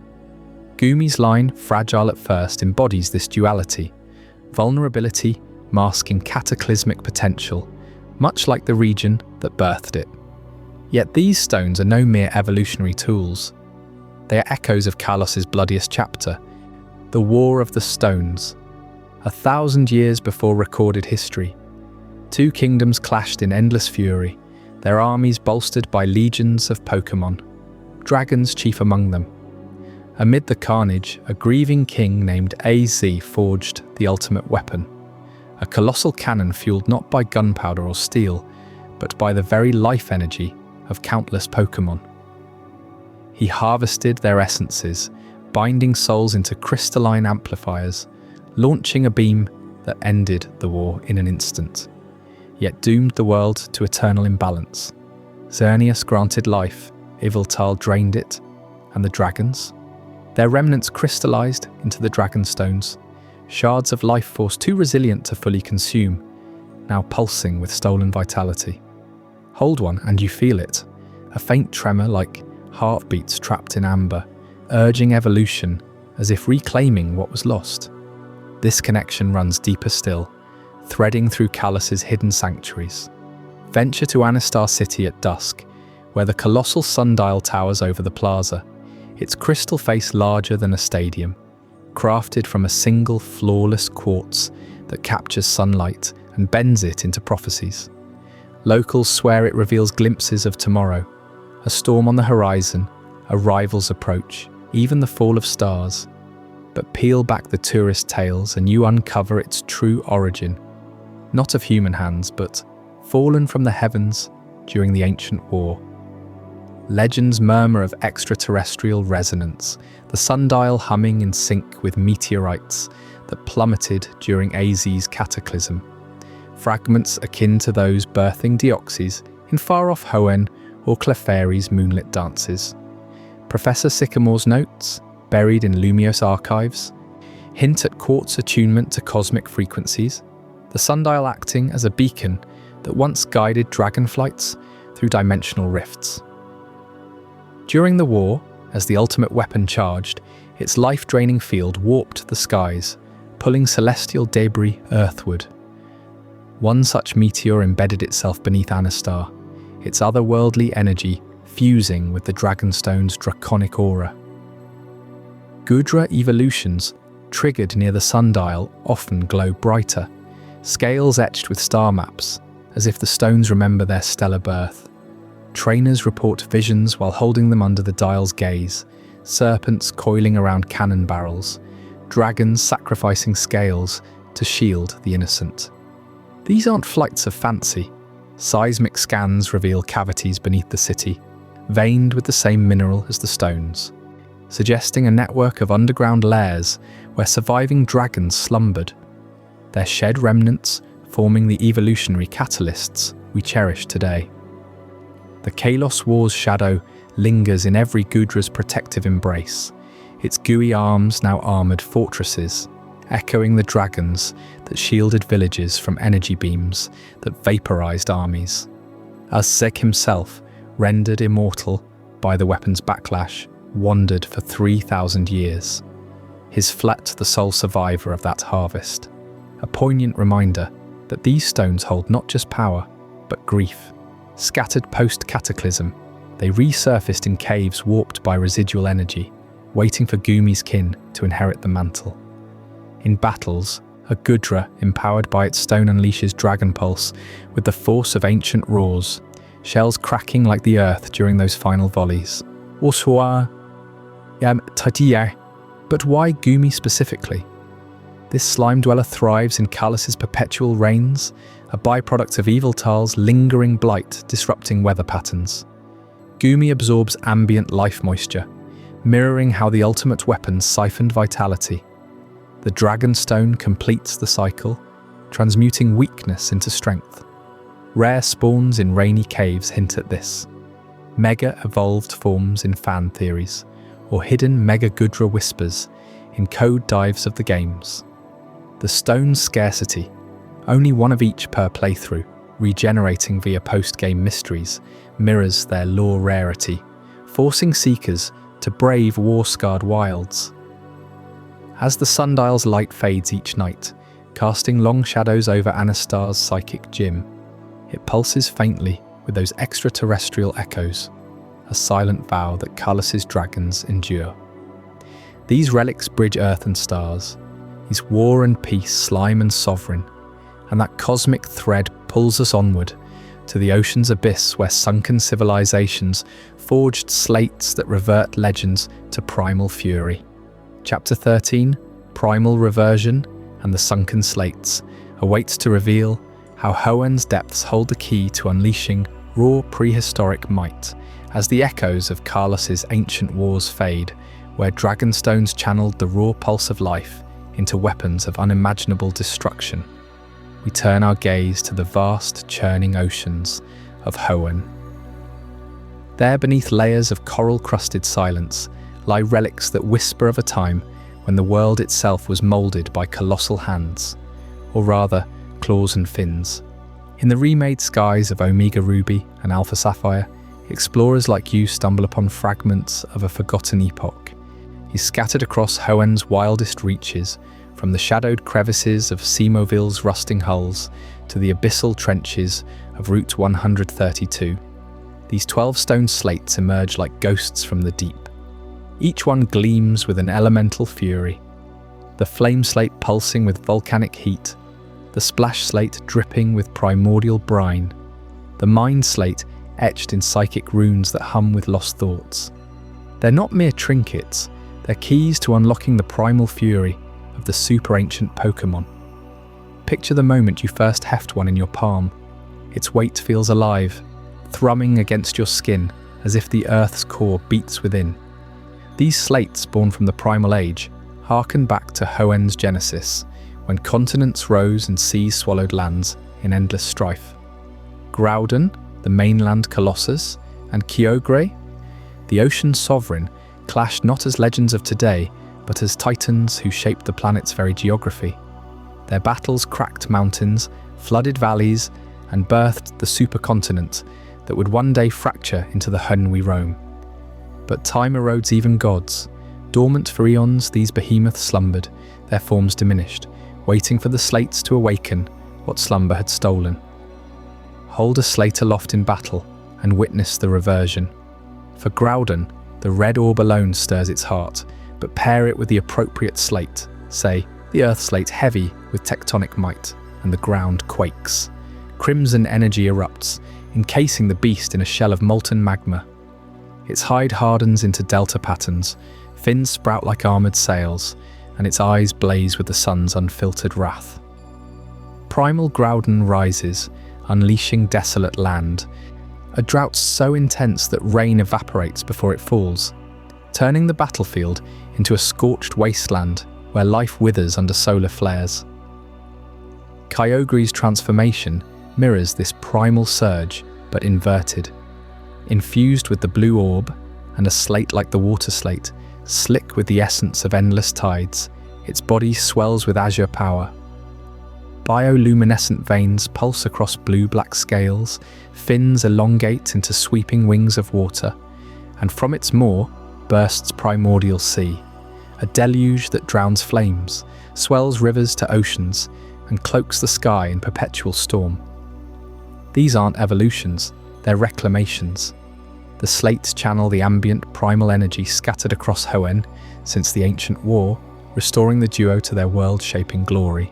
It's where Groudon expands land masses with precipice blades, and Kyogre reshapes seas with origin, pulse amplified 1,000-fold. Yet the slate's true enigma lies in their origin, the sunken civilization. Dive deeper than Seamoville's wrecks, past the Route 127 dive spots, where currents tug like spectral hands, and you'll find it, or what's left of it. Nestled in underwater vaults, amid swaying kelp forests and bioluminescent reefs, the ruins of this lost society crumble under the sea's relentless pressure. Pillars carved with murals depict not just Groudon and Kyogre, but the full weather trio. Rayquaza coiled as the arbiter of balance, descending from the ozone layer to quell their rage. These people, advanced beyond modern trainers, revered the trio as creators and destroyers. Their priests inscribed the slates as holy conduits, embedding elemental essences harvested from Hoenn's primal wilds, fire from volcanic vents, lightning from stratospheric storms, fairy dust from ancient glades now lost. Wall reliefs show rituals where slates were offered to the slumbering gods, ensuring harmony between land and sea. But hubris or cataclysm intervened. Perhaps they meddled too deeply, awakening the titans prematurely, or a Mega Rayquaza's intervention flooded their cities in divine retribution. Now their legacy litters the ocean floor, slate shards guarded by relicanth schools, ancient texts etched on walls where Cloytzer pincers scrape away the script. Archaeologists in the lore ponder if the civilization's fall seeded Hoenn's islands, their stone tablets sinking with the waves. Each slate you collect through diving minigames that demand patience amid oxygen-draining depths, or radar hunts on the Super Rod's patient casts, pieces together their story. The 12 correspond to types untouched by time. No steel or dark, for those are modern corruptions, instead pure forces like bug and flying, ghost and ice, each a testament to the world's elemental infancy. Rayquaza's role lingers unspoken in the slate's power, a shadow over the duo's reversion. Without its megaform, via the Dragon Ascent, the primal clash escalates unchecked, mirroring the civilization's doom. You feel it in battles against Archie or Maxie, their ambitions echoing those sunken priests, wielding slates to force a new age, blind to the chaos. As you surface from these depths, slates clutched like forbidden knowledge, the weight of Hoenn's primal heartbeat lingers in your hands. What other relics hide in regions beyond, blending the mundane with the mythic? That question pulls us toward Chapter 14, the Galar region's culinary artifacts, where everyday flavors conceal secrets as potent as any stone from the abyss. As the dust settled on Hoenn's primal seas and scorched lands, where Groudon and Kyogre roared back to their world-forging might through those enigmatic slates, our journey carries us across oceans to a region where power brews not in ancient stone, but in steaming pots and overflowing cauldrons. Galar, land of towering stadiums and thunderous battles, channels its wild ambitions through the most primal force of all, hunger. Picture the Isle of Armor, that fog-shrouded expanse off Galar's coast, where waves crash against cliffs etched with the scars of forgotten giants. Here in the heart of the dojo's sprawling kitchens, trainers once stirred up Max Soup, a thick, bubbling elixir said to awaken the Dynamax potential hidden within any Pokémon. But Max Soup was just the beginning, a mere appetizer for something far rarer, far more elusive, Gigantomix. This wasn't some everyday spice rack find. Gigantomix, the crown jewel of Galar's culinary arsenal, transformed Max Soup into a potion capable of summoning Gigantamax forms. Those colossal spectacles where Pokémon swell to skyscraper heights, their powers exploding in fireworks of energy that lit up the Max Raid arenas like festival nights. What makes Gigantomix so bizarrely rare? It didn't sprout from wild berry trees or tumble from ancient ruins. No, this ingredient lurked exclusively in the hearts of special Max Raid battles, locked behind event distributions that flickered into existence for mere weeks before vanishing like smoke from a cooling fire. Trainers scoured the wild area under starlit skies, hearts pounding as raid dens pulsed with otherworldly light, praying for that one drop amid heaps of lesser loot. A single vial could mean the difference between a standard Dynamax Raw and a Gigantamax spectacle. Corvic Knight unfurling wings that blotted the sun, or Cinderace igniting a stadium in volcanic fury. Yet for all its power, Gigantomix whispered of deeper mysteries, tying back to the Isle's own lore of maximal excess, where every meal was a battle cry for bigger, bolder, brighter. Galar's food-based artifacts don't stop at soups and mixes.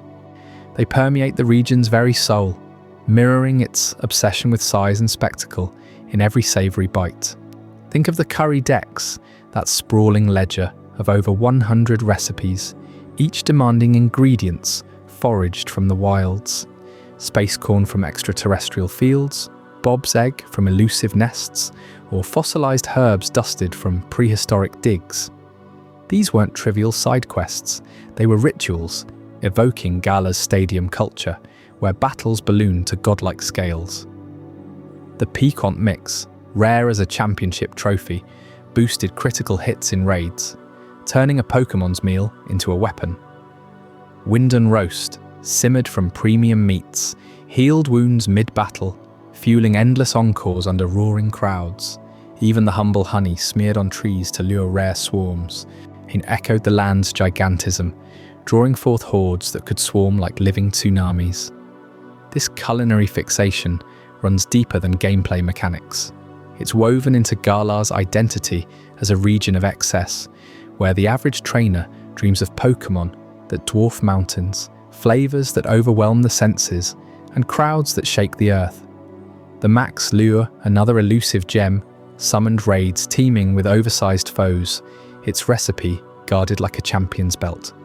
And lurking in the shadows of these feasts, the Dynamax band itself, distributed in the heat of first Dynamax encounters, but its power amplified only through these edible catalysts. Galar taught us that true might simmers slowly, mushrooms sautéed to perfection, broths reduced over hours, building to explosive climaxes that mirrored the region's love for the grandiose. Every artifact here, from the greasy ladle of the camping kit to the overflowing pots of the isle, celebrated bigness, bigger bites, bigger battles, bigger legends. Yet beneath the spectacle lies a hidden history, one of flavors lost to time, the tale of ancient curry, a recipe shrouded in Galar's misty past.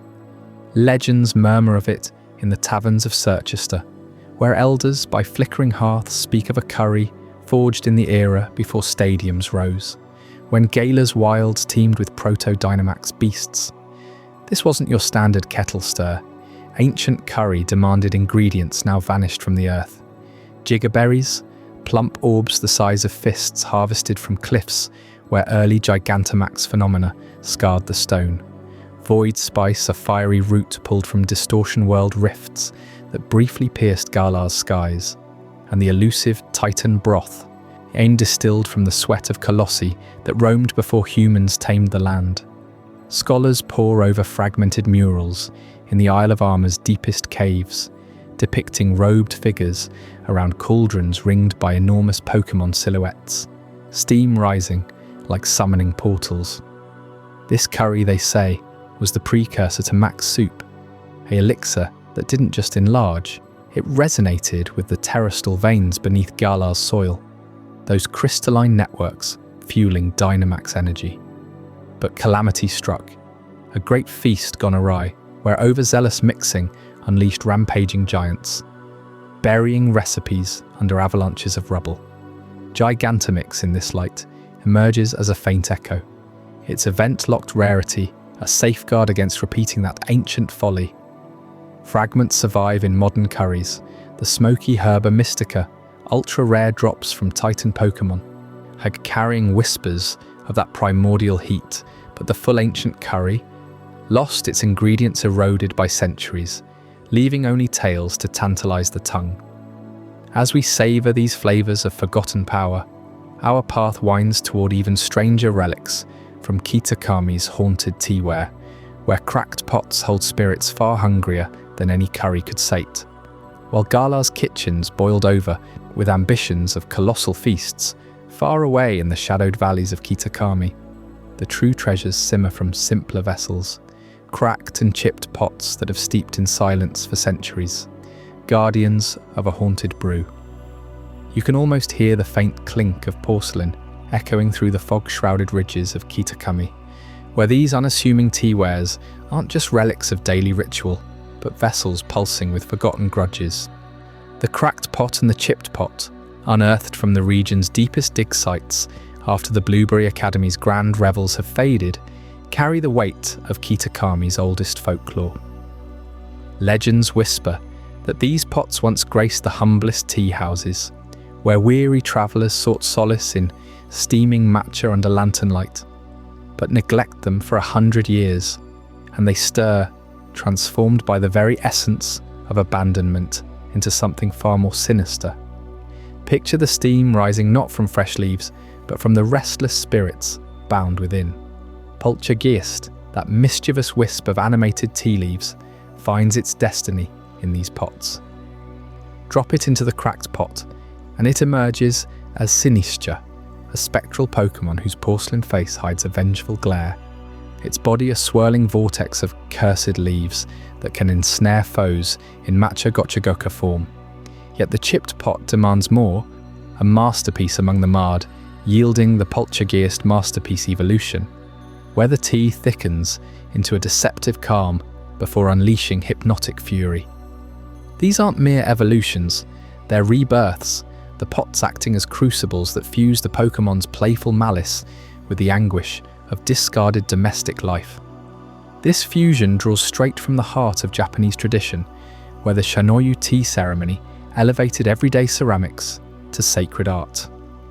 In Kitakami's lore, these pots mirror the Chabana arrangements of wildflowers in humble huts.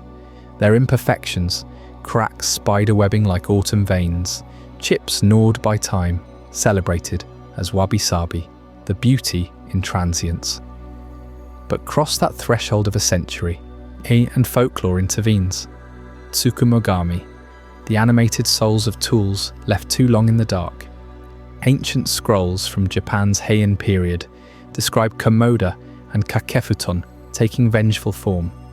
Much like these pots, their spirits rising to haunt neglectful masters.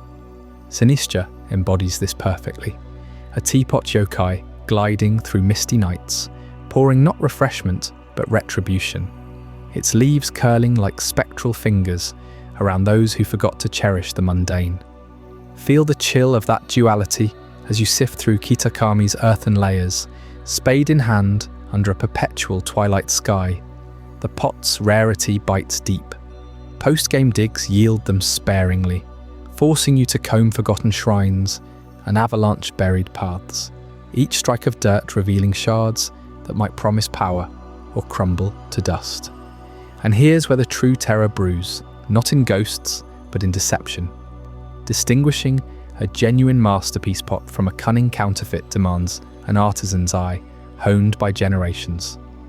The real ones hum with an unnatural warmth, their fractures glowing faintly under moonlight, etched with microscopic kanji from long-lost kilns. Fakes, peddled by shadowy collectors in Kitakami's back alleys, mimic the wear perfectly. Chips flaked just so, cracks veined with artificial age, but they shatter the evolution, leaving poltergeist unchanged, mocking your toil. Scholars in the Pokémon world debate the origins endlessly. Were these pots fired in the kilns of ancient Kitakami potters who infused clay with protective Ofuda seals against yokai? Or did Tsukumogami claim them first, animating the wares during feudal tea masters' endless wars? When hearths lay cold and unattended, excavations hint at both. Residue of matcha stained with spectral ectoplasm, glazes warped as if boiled in otherworldly fury. One tale persists from elders in the region's deepest vales, a tea house where a spurned servant smashed her prized set in rage. Fragments buried grew into sinister hordes, luring wanderers with illusory feasts before draining their life force drop by steaming drop. That mechanical peril of authentication elevates these pots to artifact legend. Even experts falter. A pot's heft feels right, its patina whispers authenticity. Yet a hidden flaw, a too smooth interior, unglazed lips, betrays the fraud. In Blueberry League archives, trainers share war stories of hoarding dozens, only to find most inert under scrutiny. But their counterfeit gleam revealed by X-ray scans, showing modern welds beneath antique veneers. This scarcity, this gamble, mirrors the Tsukumogami rite itself. Only the patient, the devoted, coax true power from the overlooked. As Kitakami's mists part on these haunted heirlooms, our hunt for Pokemon's rarest relics turns next to Gimmikul's greed. The 999 coins, where a glittering hoard dangles promises of golden transformation. But at what cursed cost? I hope you're as amazed by this as I am. If you want to stay updated on more content like this, make sure to subscribe and join our community of curious minds. Trust me, what's coming next will challenge everything you thought you knew.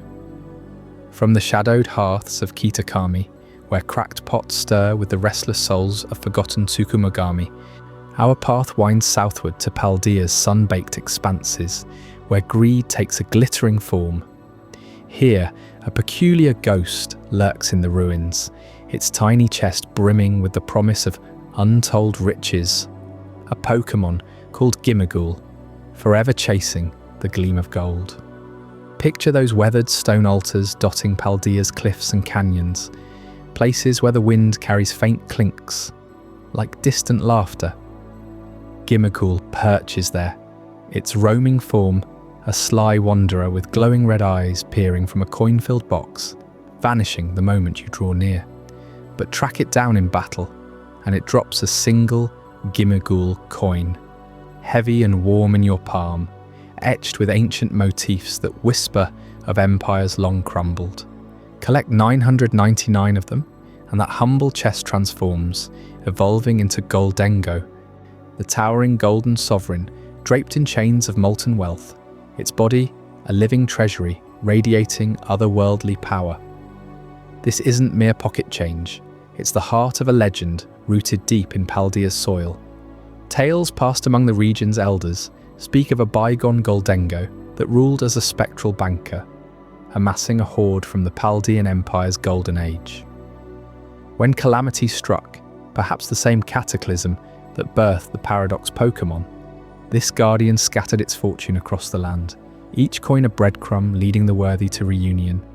Gimmighoul, its fragmented echo, now roams those same heights, from the jagged peaks of Glaciado Mountain to the forgotten spires of West Province, luring hunters with glimpses of fortune before slipping away. You'll scale sheer drops in Asado Desert, scour the misty ledges of South Province, even brave the stormy bluffs of Casaroya Lake, where coins glint like fallen stars amid the spray. Yet what elevates these coins beyond random spawns is their design as Paldea's ultimate treasure hunt, a deliberate gauntlet that favours the steadfast over the fortunate. No events or trades shortcut the grind. Every coin demands exploration, patience, and a map etched in your mind. Sparkling on ledges invisible until you're mere steps away, they taunt from alcoves in Los Platos, cluster in the ruins of Alfanada Cavern, or hide atop the lighthouse at Porto Marinada. Riders on Miradon or Coridon must master every terrain, revisiting spots under moonlit cycles when Gimmighoul dens awaken.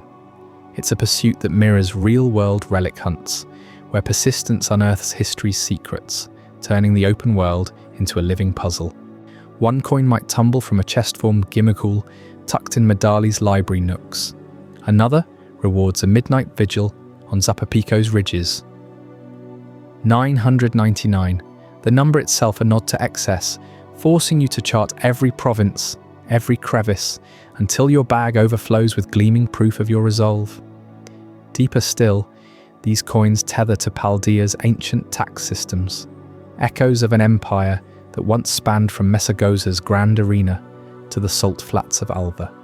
In those days, tribute flowed in golden drachms, collected by spectral overseers to fund colossal works, the very ruins where Gimmighoul now hides its trove.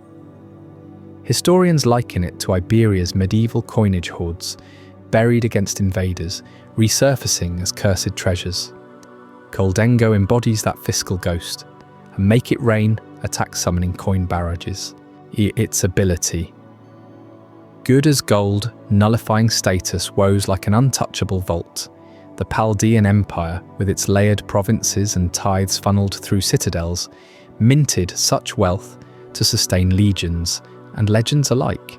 When the realm fell, perhaps to the 0-hour rift or primal floods, the coins dispersed guarded by Gimmighoul's insatiable greed, a modern mythologizing of taxation as both burden and boon, where the taxman's legacy evolves into a Pokémon rewarding those who reclaim what was lost. You feel the weight of it as your count climbs. 50 coins from glitterati dens in the League Club, hundreds more from relentless roaming patrols across Tagtree Thicket. The thrill builds with each discovery, the sun dipping low over Levincia's skyline as another coin catches the light. It's not luck that crowns you with Gholdengo's evolution animation, that cascade of gold enveloping the chest in radiant splendor. No, it's the dogged footfalls across Paldea's vast tapestry, proving that true artifacts demand your sweat and stare. And as this golden greed gives way to even older remnants, buried deep in sediment and stone, we turn to those primordial echoes pulled from the earth itself. What secrets do fossils hold as the ultimate biological artifacts, resurrecting beasts from time's forgotten cradle. Stay with me as their bones begin to stir. While you've been chasing those scattered Gimagul coins across Paldea's rugged cliffs and forgotten ruins, unearthing treasures that demand patience and a keen eye, the ground beneath your feet holds secrets even deeper in time. Petrified remnants of creatures that once soared, stalked and swam in a world before cities rose or trainers walked these paths. Fossils. Not mere rocks, but biological artifacts, frozen echoes of extinction now clawing their way back to life. These stone-encased relics first surfaced in the earliest days of Pokémon exploration, back in Kanto's shadowed laboratories. Scientists there, piecing together fragments from dusty dig sites, revived ancient beasts from amber and helix shells. Picture the amber vein, that golden tear trapping the leathery wings of Aerodactyl, a pterosaur-like predator whose screech could shatter the sky. Revived through the power of the Cinnabar lab, it bridged a gap of millions of years, extinction yielding to resurrection in a burst of primal fury. Nearby, the helix fossil uncoiled into ammonite, tentacles whipping through ancient seas now reduced to sediment, while the dome fossil hatched Kabuto, armoured and inscrutable, scuttling from oblivion. These weren't random stones. They were time capsules, tangible links to an era when continents shifted and Pokémon ruled unchallenged. Their biology preserved in layers of earth that whispered of cataclysms long past. As explorers pushed into Johto's misty highlands, the fossil hunt deepened. The same amber gleamed again, but now alongside old sea maps leading to birth islands where new mysteries stirred. Yet it was Hoenn's volcanic depths that truly unearthed the primal core of these artifacts. In the desert expanses and undersea ruins, root fossils sprouted lie-leap, tendrils reaching from Devonian swamps, armour fossils armoured anorith in trilobite shells from Cambrian shallows, and claw fossils sharpened Armaldo's scythes for Jurassic hunts. Revived in Devon Corporation labs, these creatures didn't just return, they carried the weight of evolutionary epochs, their stone husks cracking open to reveal flesh that pulsed with forgotten instincts. Hoenn's scientists treated them as keys to the planet's biography, each revival a resurrection, defying the finality of mass die-offs. Kalos refined the ritual further, its fairy tale spires hiding fossils in glittering caves' luminescent veins. There the sail fossil unfurled a mora under auroras that mimicked its Ice Age cradle. The jaw fossil gnashed tyrants' teeth from Cretaceous bone beds, while cover and plume fossils birthed Aurorus and Archaeops, majestic herbivores and feathered raptors gliding through prehistoric dawns. These weren't haphazard digs. They evoked the ultimate weapon's shadow, our life energy once harnessed to warp time itself, now funneled into awakening lineages thought erased by glacial onslaughts or asteroid scars. In Kalos, fossils became elegies to biodiversity's brutal churn, stone vessels resurrecting the defeated to roam modern skies once more. But Galar twisted this resurrection into something grotesque, a stark critique of humanity's hubris in rewriting history. In the wild area's dusty craters, where Max Raid dens pulse with Dynamax energy, diggers unearth fragmented remains. The fossilized bird, with its hollow bones etched from avian ancestors. The fossilized dino, jagged vertebrae from theropod titans. Drake, fish, root and sea, each a shard of Mesozoic menageries. No longer purified revivals, these pieces demand combination in the Dust Clouds lab, where Simon and his sister force unnatural unions. Bird spliced with dino births Arctozolt, a plodding behemoth with stubby legs and a neck too long for its frozen head. Electricity crackling from mismatched limbs. Drake and fish yield Dracovish, a fish-headed horror shambling on tyrannosaur haunches. Waterlogged jaws gaping uselessly. These abominations lumber forth, not as noble ancients, but as Frankensteinian mocks of paleontology's guesswork. Their forms a warning against stitching narratives from incomplete bones. Galar's fossils indict our own world's revisionism, where scientists once dreamed up missing links from scant femurs, only to birth myths like Piltdown Man, a hoax skull blending human and ape to fit biased timelines. Here, the game's DNA synthesizer spits out Dracozold's lopsided gait, Artazold's perpetual chill, as if mocking the folly of assuming we can reassemble Extinction's puzzle without scars. These aren't bridges from death to life, they're mangled portals, resurrection run amok. Their cries a discordant howl against forcing the past into present moulds. Players who grind those foggy wild area digs feel the unease, each fossil fragment a temptation laced with ethical rot. Paldea, building on this legacy, scatters fossilized bird and dino anew amid its terra crystals and picnic spreads, harvested for crafting rare TMs that echo ancient powers.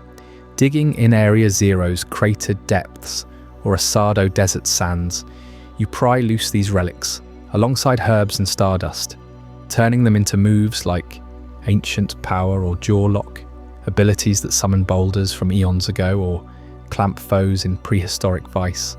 No labs needed now. The Earth's bounty yields directly to your bag, a nod to foraging rituals of old shamans who communed with ancestors through bone and stone. These fossils ground Paldea's paradox time in biology's unyielding archive, the most tangible tether to a prehistoric Pokémon world where titans clashed without witnesses. From Kanto's amber gleam to Gala's chimeric horrors and Paldea's casual unearthings, fossils stand as the ultimate biological artifacts. They don't summon legendaries or revert primals, they resurrect the everyday vanished, making extinction feel visceral, resurrection inevitable. Stone remains that once lay silent under sediment now stalk your teams. Their textures rough under thumbs, their roars proof that the past isn't buried, it's merely waiting for the right crack. And as these ancient bones give way to even newer relics, only ones traded in booster packs and collector circles rather than dig sites, we'll uncover how Pokémon's rarest cards become the modern artifacts guarding yesterday's lore. Join me next for Chapter 18. TCG Relics, the modern artifacts where pull rates rival buried treasures and full art legends redefine rarity forever. While fossils claw their way back from oblivion, breathing unnatural life into twisted hybrids like the fossilized bird, the Pokémon trading card game has quietly become a vault for something far more ephemeral. Modern relics etched in foil and ink, secret rares that capture the unspoken poetry of Pokémon existence. These aren't dusty bones or cracked pots, they're shimmering artifacts born from booster packs, each one a fragment of lore pulled from the ether of fan devotion and artist vision, in evolving the chase for rarity into a ritual all its own. Think of the trading card game not as a mere pastime, but as a living archive where the hunt for these secret treasures mirrors the epic quests we've traced through Hoenn's sunken slaters or Paldea's scattered coins. It started humbly in the 90s with basic hollows glinting under kitchen table lights. But by the 2020s, sets exploded into labyrinths of exclusivity. Japanese expansions like the recent Black Bolt pack in 88 secret rares alone, 72 art rares, 8 super rares, 7 special art rares, and that singular black-white rarity turn every sleeve into a dig site, unearthing Gen 5 echoes of Zekrom's thunderous silhouette, rendered by masters like Tomokazu Komiya. Pull rates hover in the shadows, one in dozens or hundreds, forging collectors into pilgrims who weigh their hauls like ancient prospectors sifting for gold in Sinnoh's plates. At the heart of this evolution lie the illustration rares, those silent storytellers that whisper tales of Pokémon drifting through uncharted days. No hollow borders here, just vast canvases where Charmander curls in a crimson canyon, eyes half-lidded in dreams of flame, his scales catching the last embers of dusk as canyon winds carve secrets into stone. Flip to Charizard in the same set, card 151, and the narrative soars, wings unfurled against a starlit rift, fire trails licking the void, evoking not battles, but the quiet ache of ascension. The environmental pulse of a world where volcanoes breathe and skies remember every spark. These cards don't shout power levels, they murmur habitats. The rustle of Squirtle's shell against ocean trenches in some special illustration rare. Bubbles rising like forgotten memories from abyssal pressures. Coral arms reaching in silent welcome or warning. You feel the lore seep in through the artwork's texture. The way a Pikachu illustration rare lounges in a meadow heavy with dew, electric cheeks dimmed to a glow of contentment, wildflowers bending under an unseen storm's approach. Or take Eevee lines in these modern sets, where each evolution stage paints a life cycle etched in ecosystems. Vaporeon merging with tidal pools that reflect fractured moons, Jolteon sparking amid thunderhead prairies where lightning veins the soil. Artists layer in environmental hymns, subtle nods to biomes we've chased in games, from Kalos dragon lairs to Unova's shadowed ideals, turning a single card into a relic of daily Pokémon reverie. The kind of intimate lore that fossils could never resurrect, because this life pulses in colour and quiet motion. Deeper still, these illustration rares bridge to rarer kin. The special illustration rares, with their embossed X figures and supporter cameos, textured like relic surfaces worn by mythical hands.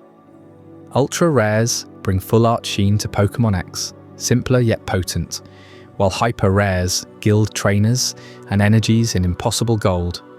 The pull so scant it feels like summoning Arceus with an azure flute. And woven through every box, reverse hollows glitter with Pokeball patterns or that elusive Master Ball sheen, one per Black Bolt pack, echoing the event-locked scarcity of old Gato or Regidolls from our gameplay hunts.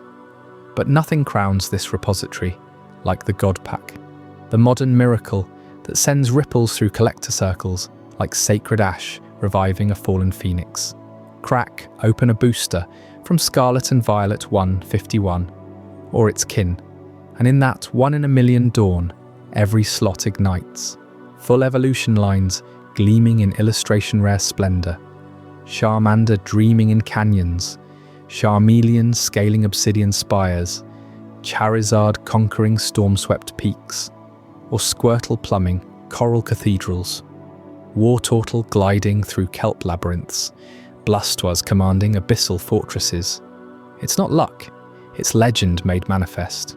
A pack that hoards an entire narrative arc, pulling rates whispered at fractions of a percent, turning sleep-deprived, unsealing sessions into tales shared across forums, the communal thrill binding us like Ho-Oh's rainbow after ruin. These TCG relics redefine artifacts in the Pokémon saga, distilling in-game epics, DNA splicers, fusing dragons, drives awakening technoblasts into tangible, frameable heirlooms that evolve with every expansion. Crimson Invasion's Alalan full arts, Executor swaying in palm-fringed glooms, or Golem rumbling through basalt veins, carry the weight of regional myths, their foil cracks mimicking the fissures of ancient orbs. Collectors chase alt art lists, like lore scrolls, each secret rare a portal to environmental intimacy, daily drifts where Pokémon aren't warriors, but wanderers in worlds we've only glimpsed. As these modern artifacts pulse with stories too vivid for stone or script, our journey unearths an even fiercer revival waiting in the shadows.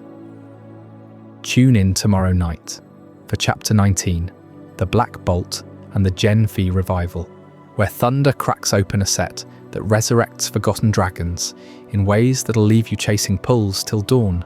Those illustration rares we just explored, with their quiet glimpses into Pokémon worlds, find their thunderous evolution in the Black Bolt set, a Japanese TCG release that stormed onto the scene last year, channeling the raw electricity of Unova's forgotten legends.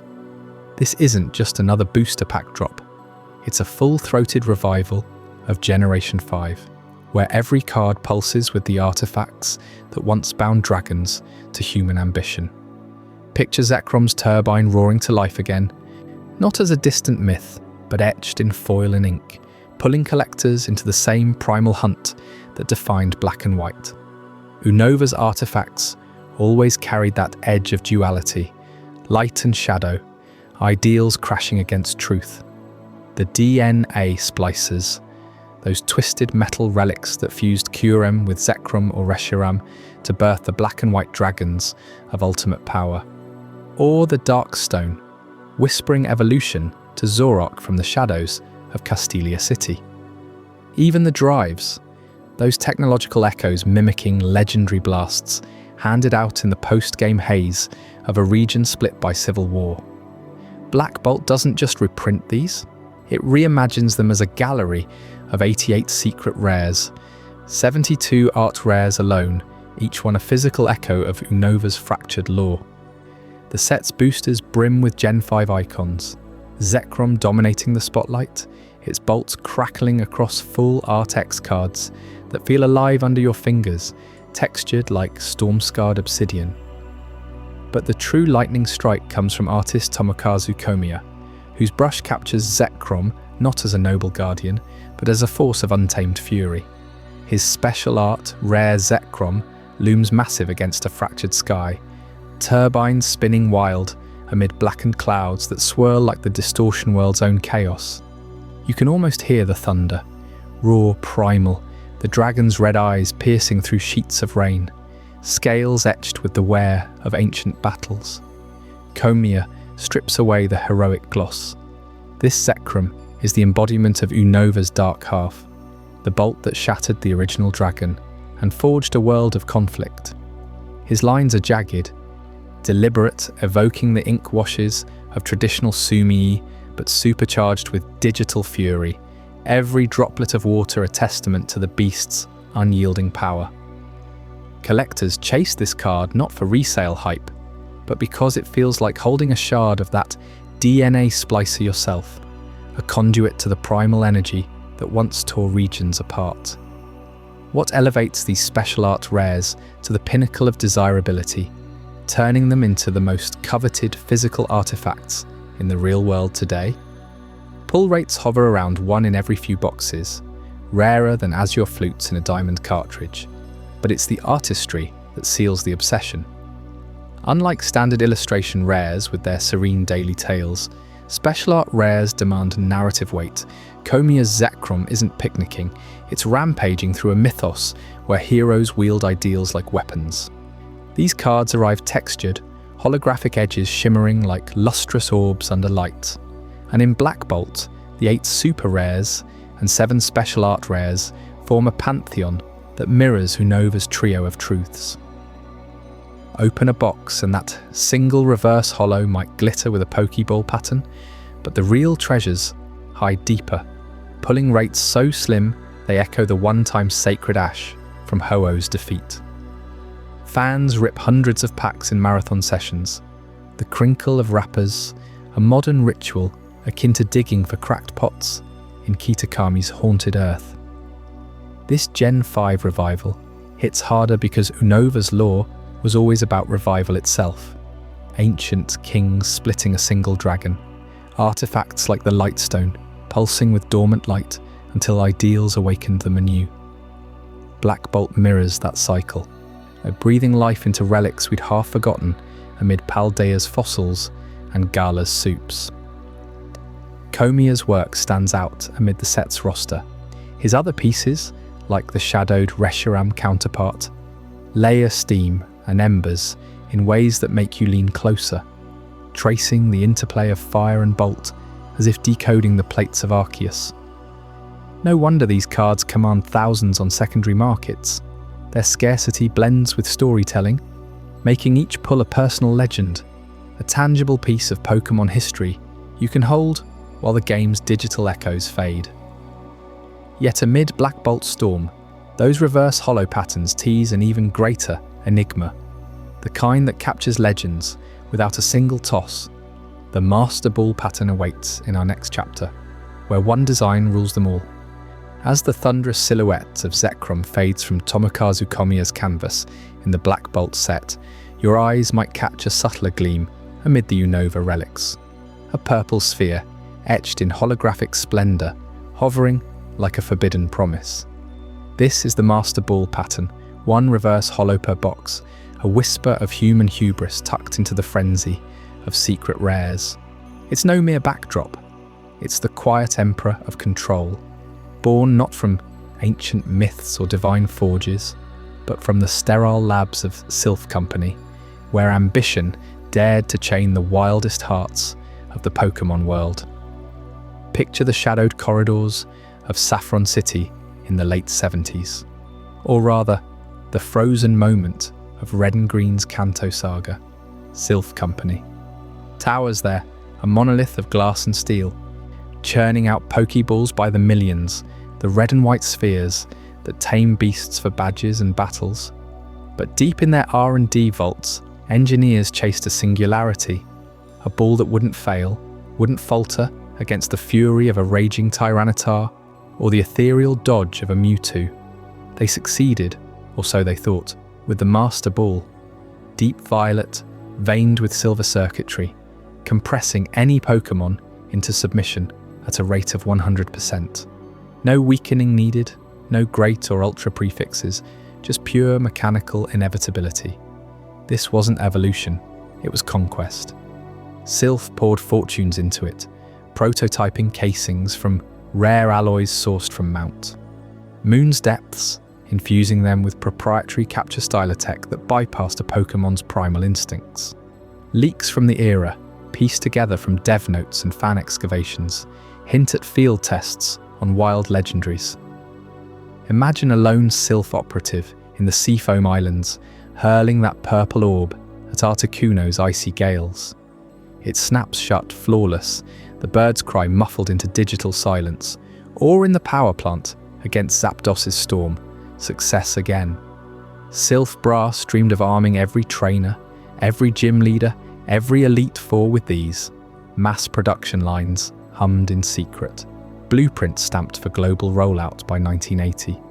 Yet control breeds its own undoing. Giovanni and his rocket syndicate saw the potential first, not for partnership with Pokémon, but domination. They stormed Sylph's headquarters in a blitz of grunts and Ekans, seizing the Master Ball prototypes amid gunfire echoes and hostage cries. You, as the silent protagonist, weave through the chaos, elevators jammed, labs ablaze, scientists barricaded behind electrode blasts. Defeat Giovanni's Persian in the president's office, and the gratitude flows, one Master Ball handed tremblingly as thanks. But the rest, vaporized in Rocket's retreat or locked in vaults that never reopened. Sylph's ambition cracked under its weight. Production halted, recipes buried, the purple sphere reduced to myth. Fast forward through the generations, and the Master Ball clings to rarity like frost to a Glalie. In gold and silver, Sylph sends just one by mail, a callback to Kanto's salvation. Ruby and Sapphire offer a mere two, one from the president himself on Route 119. By Diamond and Pearl, it's doled out post-game after Elite Four triumphs. Scarlet and Violet tease it in terror raids, but always singular, always precious. Professors ration them like elixirs, warning of overuse as if the ball itself resents its creators. Why? Lore whispers of feedback loops, Pokémon energy warping the ball's internals, rendering batches inert. Sylph's pinnacle became their failure, a tech god that humbled its makers, proving no human forge could fully bind nature's chaos. Now, weave that legacy into the trading card game, where the Master Ball pattern emerges as a modern relic, rarer than Komiya's Zekrom Full Arts. In Black Bolt's 88 secret rares, 72 art rares, 8 supers, 7 special arts, 1 black-white enigma, that reverse Holo Master Ball lurks in 1 booster per box. Pull rates plummet below 1% for its glittered variant, purple hues shimmering, like Sylph's lost prototypes under gym lights. And collectors chase it not for play, but symbolism, the ultimate gotcha in a meta of hyper rares and god packs. Earlier sets echo this, Crimson Invasion's Alolan Hollows nod to it indirectly, but Black Bolt elevates the pattern to icon, framed against Unova's dragons, as if mocking Zekrom's freedom with encircled restraint. This purple sphere's weight presses heavier in the TCG's collector culture. Forums buzz with unboxings, Japanese players slicing packs at midnight markets, the Hollow's foil catching neon glow, evoking Sylph's fluorescent labs. English prints lag, spiking values to hundreds on resale sites, a tangible echo of in-game hunts. It's no accident. The Pokémon Company threads lore through rarity, making the Master Ball pattern a bridge from Kanto's corporate downfall to today's booster hunts. One fan theory, rooted in code dives, posits hidden TCG lore, the ball's circuitry mirroring Arceus plates, Sylph unknowingly tapping creation energies they couldn't control. Sylph's engineers, those unsung architects, poured their souls into that violet shell, ambition cresting like a tidal wave incense, only to crash against Giovanni's shadow. The Master Ball endures as their elegy, a flawless captor that exposed humanity's limits, rarer now than sacred ash from Ho-Oh's pyre or azure flutes from event vaults. In your binder, that hollow pattern gleams as proof. Control is the grandest illusion, and the purple sphere shatters it every pull. But some artifacts slipped through cracks even deeper, event-locked ghosts in digital ether that trainers chased across forgotten servers. Join me next in Chapter 21, Lost Events and Digital Artifacts, where we'll unearth summons that time nearly erased. While the Master Ball's hollow pattern gleams as a symbol of control in those rare TCG pulls, it pales against the true ghosts of Pokémon history, items that once shimmered in event distributions, now vanished forever from official channels, their digital essence preserved only in the shadows of community ingenuity. Take the Azure Flute, that ethereal instrument from Sinnoh's lore, said to summon Arceus itself at the Hall of Origin.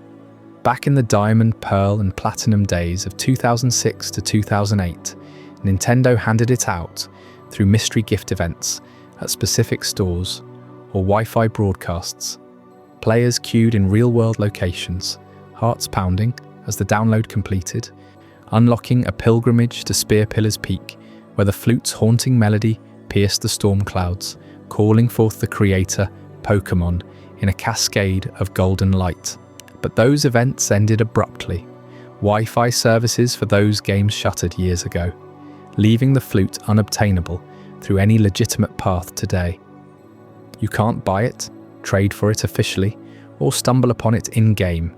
It's locked in time, a relic of hype that faded like mist over Mount Coronet.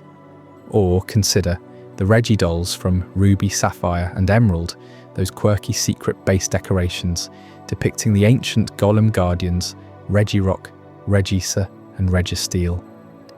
In Japan around 2003, they were e-reader exclusives, scanned from special cards to populate your underground hideout, with stone sentinels straight out of Hoenn's Desert Ruins lore.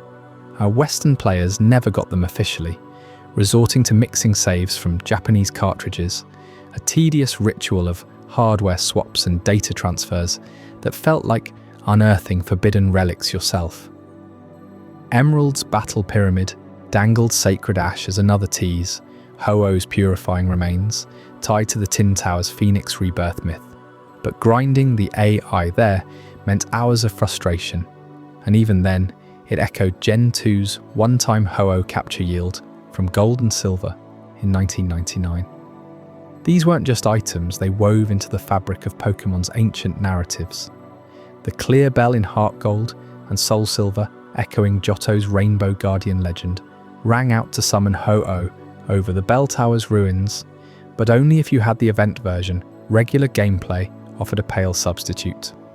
Gen 5's Darkstone evolved Zoroark amid Unova's shadow myths, distributed via events that captured the thrill of hidden ideals clashing with truths.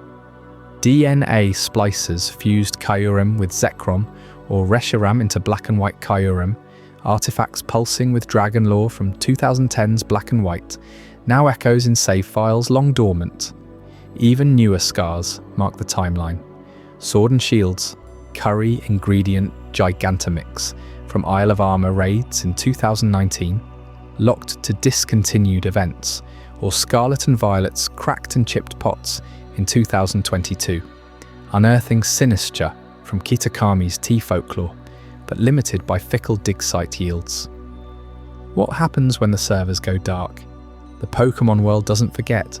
Communities rise like legends from the distortion world, wielding glitches as modern grimoires to resurrect these lost souls. In Gen 4 and beyond, distribution glitches exploited wonder trade mechanics, or old GTS exploits, letting players accidentally share event items across hacked trades. Azure flutes slipping through like contraband whispers. Fan-run servers recreate the Wi-Fi era entirely. Projects like PKHX for editing saves ethically, or private 3DS and Switch emulators hosting mock events where clear bells toll anew. Regidolls decorate bases reborn. Forums buzz with tutorials on glitch-induced item duping from old Gato, that ghostly old Chateau cure-all from Diamond and Pearl, renewable only via long-dead Japan Pokewalker event, to gin bottles summoning Hoenn's wish granters. These aren't cheats in the crude sense, they're preservation acts. Digital archaeologists dusting off plates from the distortion world, those 20 type-shifting tablets for Arceus, or coloured orbs amplifying Dialga's Steel Eternity. Fan servers take it further. Entire realms like Project Pokémon or custom DS emus simulating 1999's gold and silver Wi-Fi, doling out sacred ash as if Ho-Oh's flames still warm the Tin Tower. Discord collectives host event revivals, coordinating mass distributions of drives for Genesec's Technoblast, or Dragonstones evolving Gumi's line in Kalas's ancient dragon veins. It's an underground economy of trust, vetted sharers, anti-scam protocols, keeping the slates for primal reversion in Omega Ruby Alpha Sapphire, and even Pokémon of Myth orbs boosting Lake Guardians alive in circulation. Without this, they'd be as extinct as the fossils we revived in Chapter 17.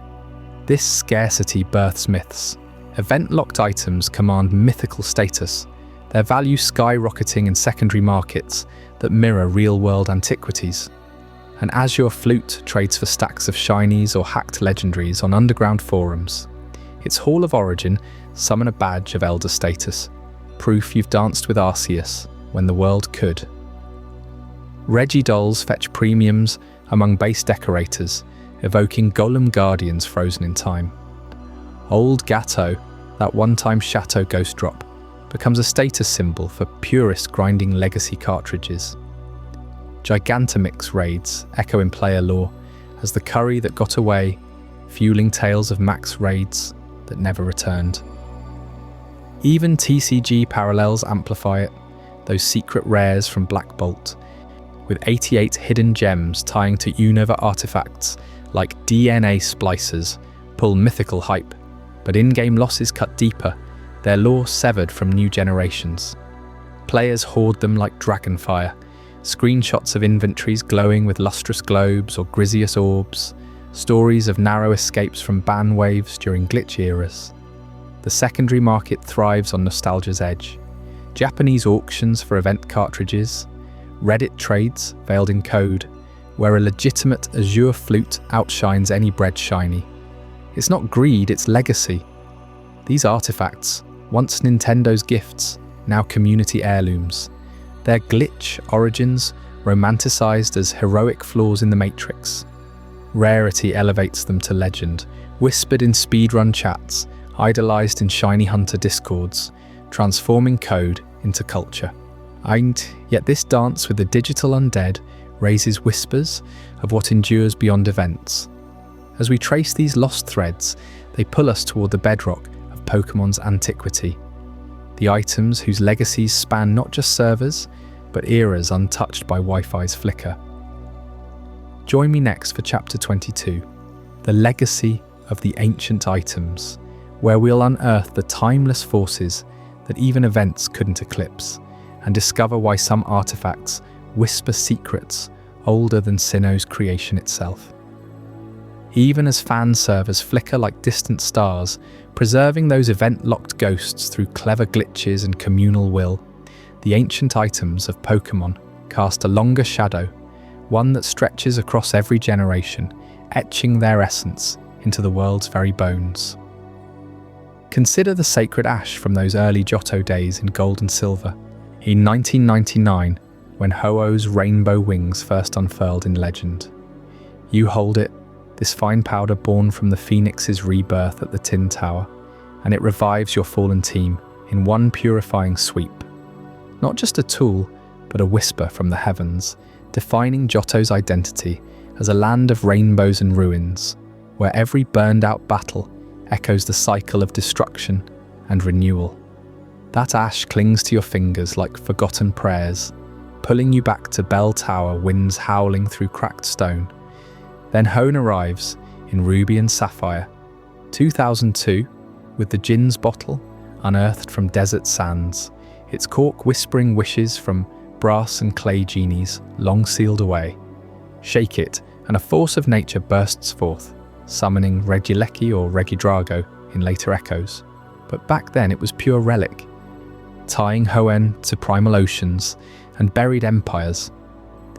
The Regidolls, those event-trove guardians from Japan-only e-readers, sat in secret bases like stone idols, watching over your pixelated domain, their golem lore grinding through Ruby's pyramids for more sacred ash. Hoenn became the cradle of sunken slates, those 12 primal reversion keys from Omega Ruby and Alpha Sapphire, pulsing with the heartbeat of ancient seas where Groudon and Kyogre slumbered.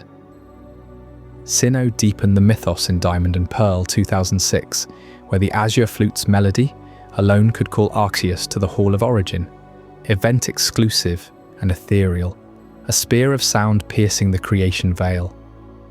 The coloured orbs, adamant for Dialga's steel time, lustrous for Palkia's pearl space, Grisius for Giratina's warped shadow, clung to their dragons like divine jewels, amplifying powers rooted in the Cynogenesis tale. Plates, those 20 type-shifting tablets, hurled from the distortion world, let Arceus reshape reality itself, while the old Gato hid in the old chateau's haunted sweetness, a one-time ghost's remedy, renewable only through distant Pokewalker winds from Japan. Sinnoh's artifacts weren't mere items. They were the scaffolding of the universe, cold metal and shimmering stone that made you feel the weight of time's forge. Unova's dragons roared in black and white, 2010, with DNA splicers twisting Kyurem into black-white fusion fury, a relic of ideals and truths clashing in electrified skies. The dark stone birthed Zoroark from shadows, and Drive's bug memory douse water charged Genesec's technoblasts, blending ancient myth with post-game machinery. These defined Unova as a land of black and white binaries, where every splice hummed with the tension of heroes and ideals forged in dragonfire. Kalos refined it in X and Y, 2013, with Dragonstones awakening the Goomy line into serpentine grace, relics from misty highlands evoking Altamar's lagoons and dragon whispers. Then Gala's Sword and Shield, 2019, stirred the pot with curry ingredient Gigantomix from Isle of Armor raids, event-locked spices fueling Gigantamax dreams, tying into curry lore as communal feasts amid ancient isles. Paldea in Scarlet and Violet, 2022, digs deepest into the earth for cracked pots and chipped pots, evolving Sinistra from Kitakami's tea-scented folklore, unearthed in post-game sandy yields that feel like sifting through ancestral hearths. Fossilized bird and dino fragments twist into abominations, echoing Gala's critiques, while Gimakul coins glitter in treasure hunts, evoking old-world hoards for Goldengo's golden gleam. Slates expand, drops like Drifloon gas mimic ritual harvests, each generation layering its soil with these buried identities, from Johto's ashes to Paldea's cracks. These aren't random trinkets, they are the DNA of each era. Johto's rebirth, Hoenn's primal depths, Sinnoh's cosmic plates, Unova's fused dragons, Kalos's serpents, Galar's spiced giants, Paldea's fractured pots, they stamp the land's soul, making every region breathe its own ancient breath. You quest for them in endgame shadows, event vaults long sealed, pyramid grinds, desert digs, their rarity a deliberate veil over forgotten lore. And in the trading card game, these legacies evolve into modern relics, secret rares pulling like lottery thunder from Black Bolt packs. 88 in that Japanese set, 72 art rares shimmering Zekrom's primal storm under Tomokazu Komiya's brush. 8 super rares, 7 special arts, 1 black-white pinnacle. Illustration. Rares capture Charmander's Canyon Reverie blooming into Charizard's skies. Special illustration. Rares texture Squirtle's abyssal gaze. Hyper rares guild trainers and energies.